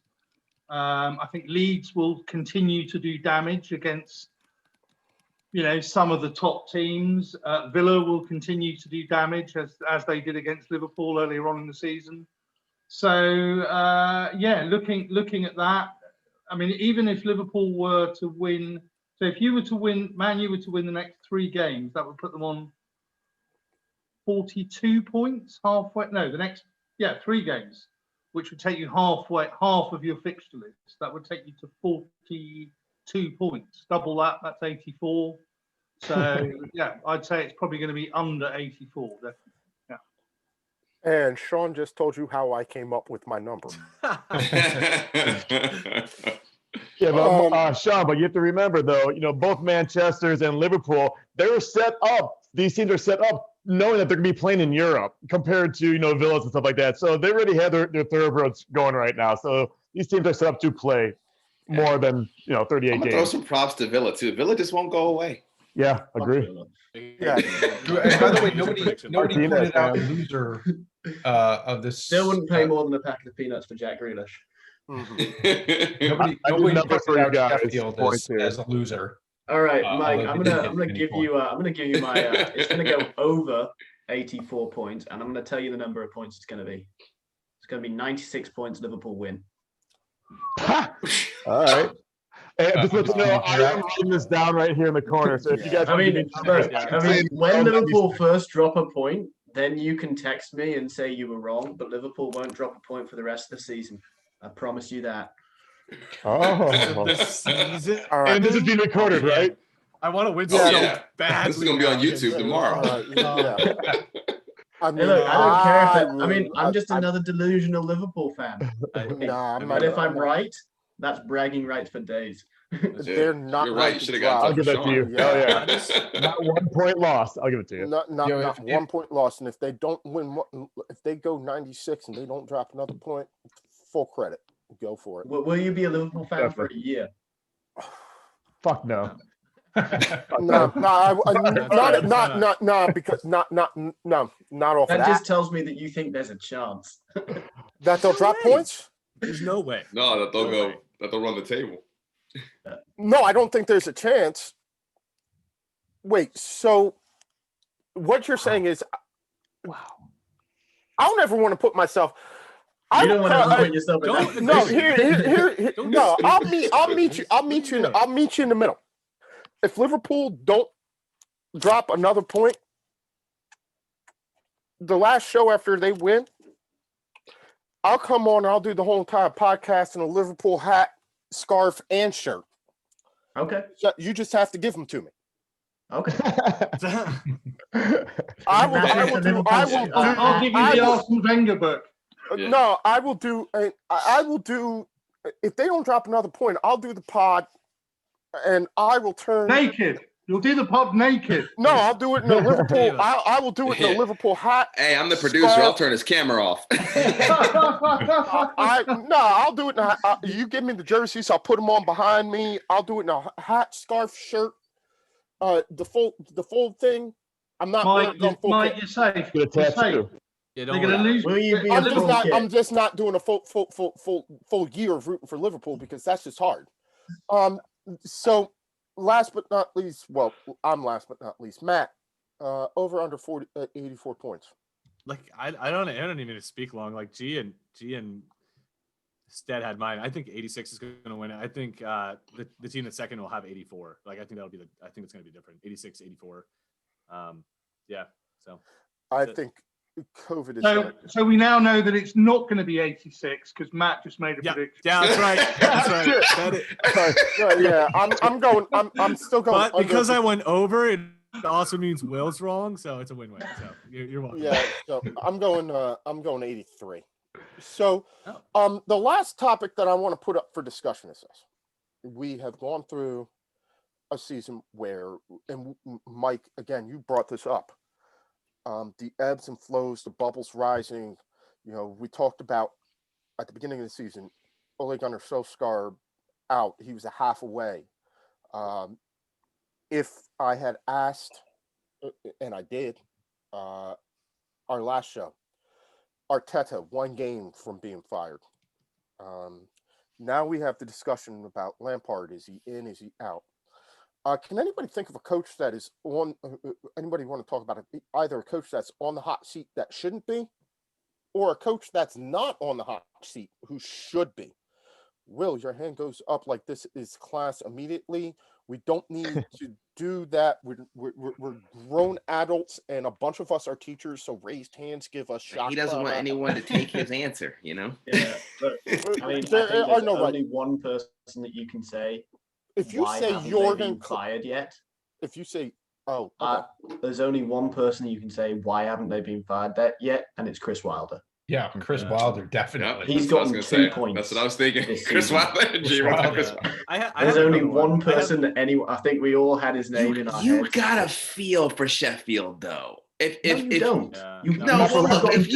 All I'm saying is this. I did watch the last Sheffield game. I don't know why I seem to watch their games, but the commentators brought up a very good point where he's saying, yes, this is the worst loss. This is the worst start in the history of the Premier League, where they're probably going to get, worse than Derby did back in those days. He's like, but he pointed out a few teams that had finished around that, 11, 12, 15, blah, blah, blah, and said to the fan watching the game, it is blatantly obvious that this Sheffield team is better than all of those other teams. Then and why they are. Aren't they scoring more goals and winning? But why are they scoring goals? Yes, that is very clear.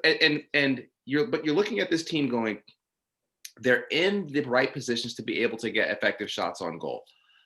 Bounces, first touches, things like that are just not going their way. They're really not. Are they? I'm not like a superstition kind of dude, even though I kind of say things like this a lot in this podcast, but I do think they're a little snake bitten. And you have to wonder if whatever was pumping Sheffield up last season and have them play as well as they did. Because I said this at the end of last season where I felt like we left too much out there. And now when they come back, they're not going to be able to replicate anything. And Mike always does. Mike makes that face every time I go this route. And I'm not saying that I'm right because I'm most likely wrong, but I do feel kind of bad for them. I really do. I feel like they're better. They're better than 2 points and 8 goals. Yes, they're better than 2 points and 8 goals. Come on, much better than that. I wouldn't disagree with you there. 2 points and 8 goals. They're better than that. Sean didn't do this with us last year because he wasn't part of this when we did. Sean wasn't with us when we started doing this last year. But all 6 of us last year who are sitting here right now, when we did the season preview before last season, all 6 of us had Sheffield United going down. There wasn't a question in any of the six of us mind. Sheffield United was going down. They finished where they finished, top half, 10, 11, right? My thing is, they didn't do a whole lot last year to augment this team.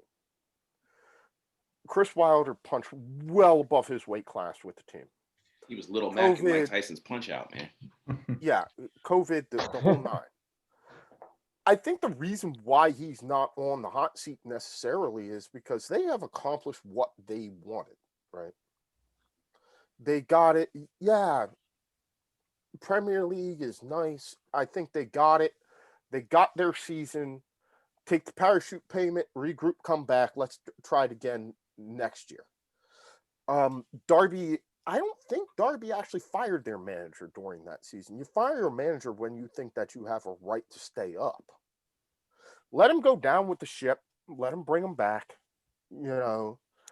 I just don't know what the aspirations of the Blades actually are.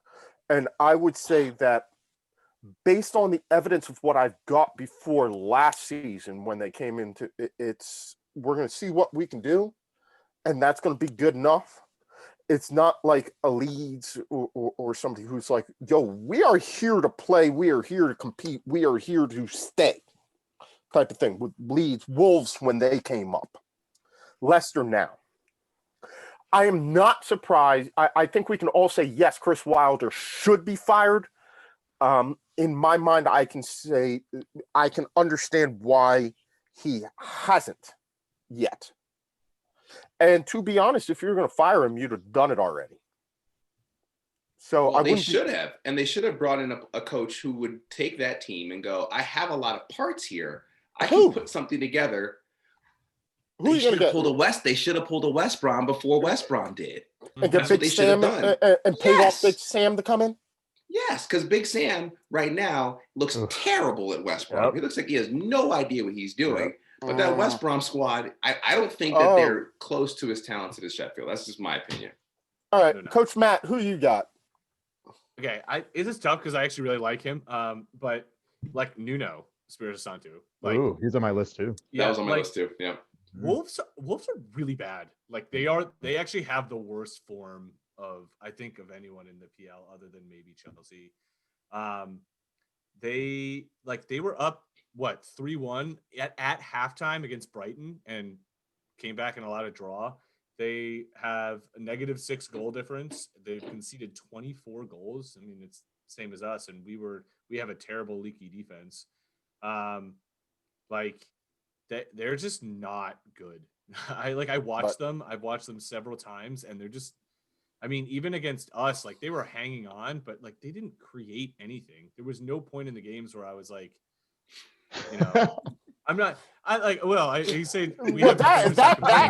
I'm saying that's why. That they have defenders. They have Willy Bolly. They have Connor Cody. That maybe he's showing. Why he came from Liverpool's academy and he's overrated, but. I actually think that the fact that United did not beat Wolves by more is more to the skill of Nuno and an indictment on when you look at what Nuno put out there against Man United, no recognized strikers, youth players, French players. This was a team but this was a team that should have gotten torn apart. And they didn't. And they hung in there. To be fair, though, that was the first time since Wolves has come up that we've beaten them in the Premier League. Nuno just matches up against our players. He just knows how to play. And that's why I can't. That's why I can't put Nuno in that conversation. That's just us, though. I think it's unique to United. Wolves just match up against us well. But I mean, they lost to Burnley. Okay, I don't know. I just don't think they're that. I'm not saying that I think that he's going. I don't think he's going to. I don't. But I'm not going to say that he's out of the conversation. I don't because Uncle Nuno, Stead. Oh, I know, man. I mean, come on, Uncle Nuno. Mike, you and I should we should be sitting at his feet listening to him tell stories, man. He's our uncle. Uncle Nuno's that uncle that taught you how to drink moonshine. That's right, man. I mean, look. There's no bigger supporters on this. Is the Uncle Nuno support show, and it has been for a long, long time. We nicknamed him Uncle Nuno. That's right. But you have. I mean, I think. I mean, I can't put my finger on it either. But for some reason, Matt, I kind of agree with you. I just feel like something's not right there, and I don't know. And I don't want to live in a world. I really do. I love him. I don't want to live in a world, Stead, where Uncle Nuno's not managing. I don't either. But granted, though, I think, but the reason why I don't think the Wolves are going to do it is because I could easily see a team with plenty more resources going. Thank you. Or about time he's free. We're going to take him. I can see him playing. I can see him coaching a bigger team. I could. Yeah. G, you had one. Who do you think? Yeah, well, I just want to say, William, you might complain about your defense for 2 games, but being an Arsenal fan for the last couple of years, it's seasons, so you have no room to talk. Anyways, my other coach is to the chat. Steve Bruce right now of Newcastle. I think Newcastle for the last several years has been just teetering right down there in regulation zone. I think this is his year right now, but he's done. I think Steve Bruce might be out. Things aren't looking good right now. They are a little skid right now during the off season. I'm sorry, the Christmas season. I think that ship is sinking, not hard, but quicker than normal. But Newcastle, I kind of hope they actually get relegated. It'd be kind of fun. I can talk some shit to my friend who's a big, huge Newcastle fan. But I think Steve Bruce might be the first, if not the second person managers might be sacked this year. Yeah, also... Oh, don't worry about that. I think Newcastle also, I have to piggyback on that too, because they're ranked 20th in so many different offensive categories. Things like chances created, possession in the offensive third, shots on goal. I mean, they're not trying to score any goals at all. It's watching Newcastle games is just hard. I mean, it is a dud of a squad. We're hoping not this Saturday at 12:30 when Arsenal plays Newcastle in the. It's going to be awful. It's going to be awful. Don't worry, they'll have all 11 players right in that 6-yard box. It's shocking that a center back is, it lasts in offense for as a coach. Last in offense. Steve Bruce marauding forward. Chelsea, Mike, who you got? I think when you build, we were talking about like with Sheffield United, the different philosophies. Okay, you come up, you have your cup of tea in the Premiership, and then you go back down. I think there's one team in the Premiership that's built to hang on and place 16th every year, and it's Brighton and Hove Albion. Brighton don't stay up.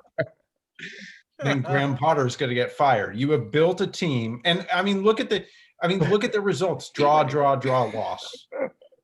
They're built to draw, but this is critical. They're built to draw, but beat those like 4 teams below them, and score 38 points and stay up. That's all you got to do. They're not doing it. They drew against Sheffield the other day. That's if Matt, they go exactly down. Right. They love him. Sean, they're not executing the plan. You're down on that coach. Are they still rubbing his feet over there? They seem to love him over there. Graham Potter? Yeah. They do. Yeah. I mean, you've got to remember that when he was put in place, the chairman of Brighton said they wanted to change the style of football. They've changed the style of football, but they haven't changed the point tally. So you've got to try and understand what. But they've only been in the Premier League 3 seasons now, is it? I think so. Yeah. 3 too long. I know I can't stand Brighton. But Mike, you are so spot on. They are built to finish 16th every year, and built to beat the teams in the relegation zone, and just stay. It's kind of like I can't remember which manager said this, but he said, "I'll get you out of the 2nd division," and he got them into the 3rd division. And the chairman, this was back in my father's childhood. So I don't remember who it was. I get you out of the second division, got him into the third division, and the chairman said, well, I suppose, you're a man of your word. All right. Well, we have got to wrap this up. Oh, I didn't get my turn. Oh, Sean didn't get his turn. Sean. Hot seat. Hot seat. So I think you're being very harsh with Chris Wilder, by the way, because if you go back, Chris Wilder was in charge of that team in 2015-16 when they were in League One, and he got them out of League One and he got them into the Championship. So if you're a Sheffield United fan, he's God. I mean, he really is God. That's a bit like Coventry getting into the Premiership again or something. You know what I mean? Yeah. So they're better than 2 and 8 though, man. They're just better than 2 points and 8 goals, man. Yeah, the big difference is that where they were winning games 1-0 last year, they're losing games 1-0, and we all know there's a fine margin, basically. Yeah. So, and sad is a couple times where they have scored 2 goals, they lost 3-2. Mm-hmm. Yeah. So the team I'm going to pick and the manager I'm going to pick is Crystal Palace, because we're not far away from seeing the dude die on the touchline in the middle of the game. You know what I mean? Has anyone actually seen Roy Hodgson? Hey, he can hardly stand up. Do you know what I mean? So I think they should put him out of his misery before we take old horses out and shoot them, Sean. Yes, exactly. Yeah. We take them out, and every once in a while, somebody just needs to take you out back behind the barn. It's like you don't want another Jock Stein, as they say, do we? What was it? Old Yeller? They just take them out. I mean, if Los was on the show, you break your left leg 5 times, they just take you out back and shoot you. Take you out back. My favorite fact about Roy Hodgson is that he's fluent in 5 languages, which is just shocking. Because he's coached in 9 different continents. I know, but if he can do it, we can all do languages. it. One of them's not English. Well, that'd be good. Yeah, he might actually die in Swiss German or something. Yeah. All right. Somebody needs to put an end to this buffoonery. Yeah. Line us up, Mike. Take us home, brother. All right. So, wow, it has been an interesting start to the year. I want to start by thanking Celtic Cam for coming on and talking about Celtic and Scottish football with us, and Akir and Ben for coming on, talking a little bit of youth soccer and at the beginning of the show. As we leave out of here, parting thoughts. We'll start at the bottom of my screen with London Sean as we hit the breaks. Parting thoughts. Great to go from relegation contenders to championship contenders all in the space of a week. But my parting thought is, here we go, starting on the FA Cup journey. So we're current holders. So we're going to hold the cup until Friday night at 7 o'clock. It's ours, and then unfortunately it no longer becomes ours. But we'll be going for our 15th FA Cup. All right, parting thought, British Will. 96 points. That's my parting thought. Liverpool's going to win the league with 96 points. I know what you get out of this. Liverpool is going to finally start shooting at the goal and scoring again. I think this dry streak of not scoring has gone on long enough, and Jurgen's going to have to come up, and he's going to have to do his scary German accent, and he's going to have to boys, you have to shoot to score. Now, I'm on the record. I have said if they don't drop another point the rest of the season and they finish on 96, I will do the podcast in a hat, a scarf. I will put all Liverpool jerseys behind me. I will be fully Liverpooled out. That's what you get. What do I get if they do? If they don't, I'll give you a 6-pack of bourbon porter. You were going to do that anyway.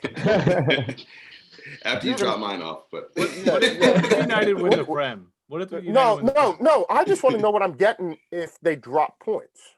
They drop points. Well, I mean, considering in an alternative universe, this might actually happen. Not in this universe, obviously. I don't know. I'll say that Bruno Fernandes deserves to score all the goals that he gets this season. Might actually take that. I might actually take that along Yeah. with the 12 pack of that bourbon porter. Yeah. I'll say that I like the way he takes his penalty kicks.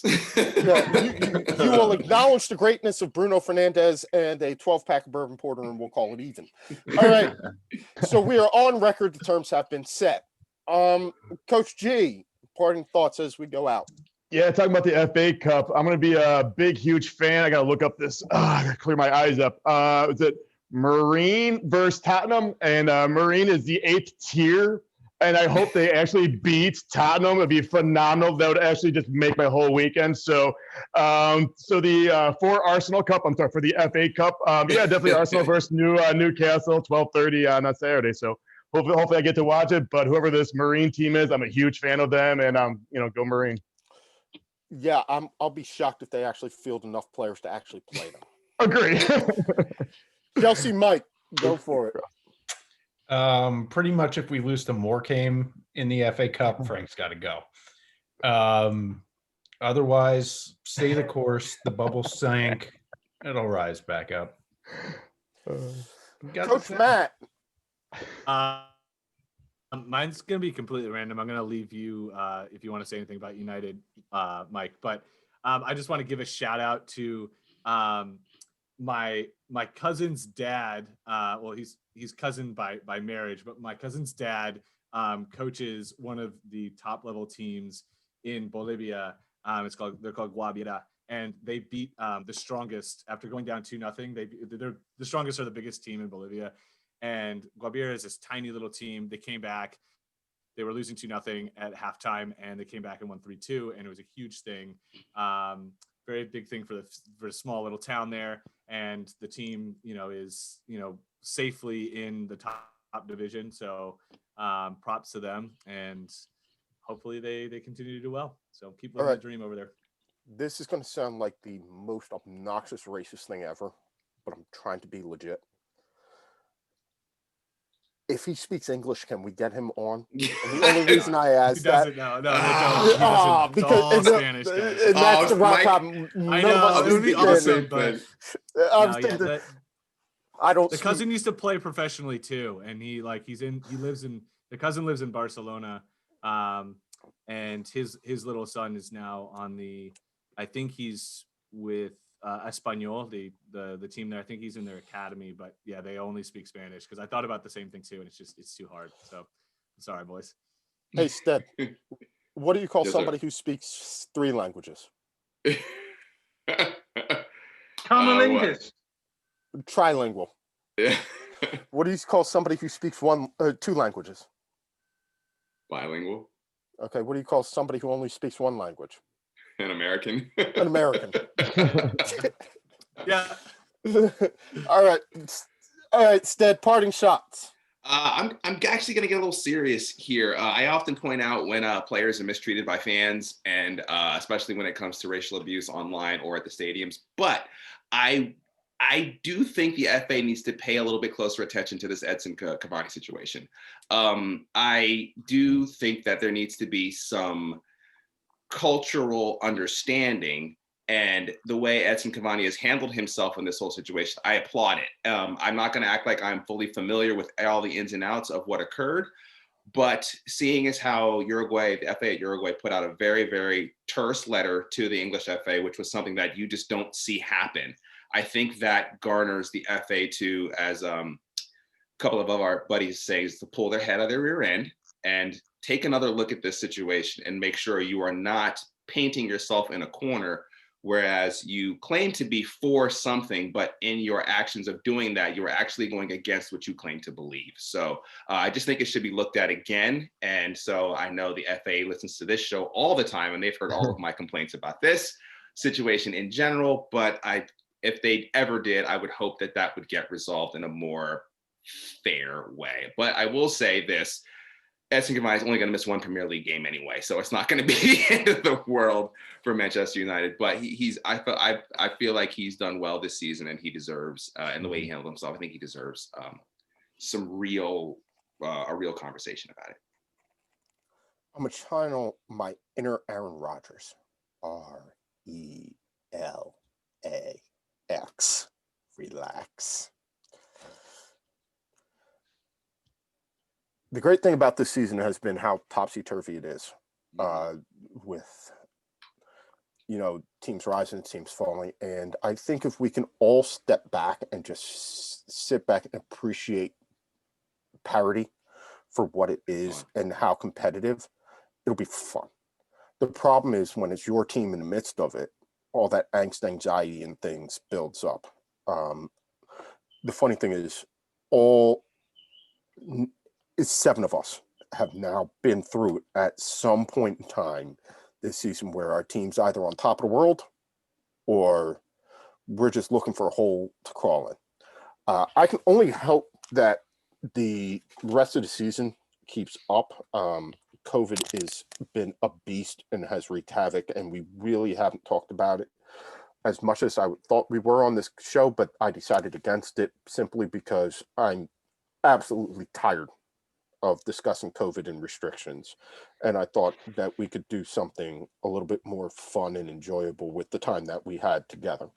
But we acknowledge it, we know its impact, and we are not ignorant to the fact that it has had a extreme effect on the season. But we're going to do our best. Anybody who wants to sit with me in sub 32 degree weather and try and figure out why indoor dining is outdoor dining only if it's indoor under a tent, I don't know, but have at it. Yeah, we did all right this week.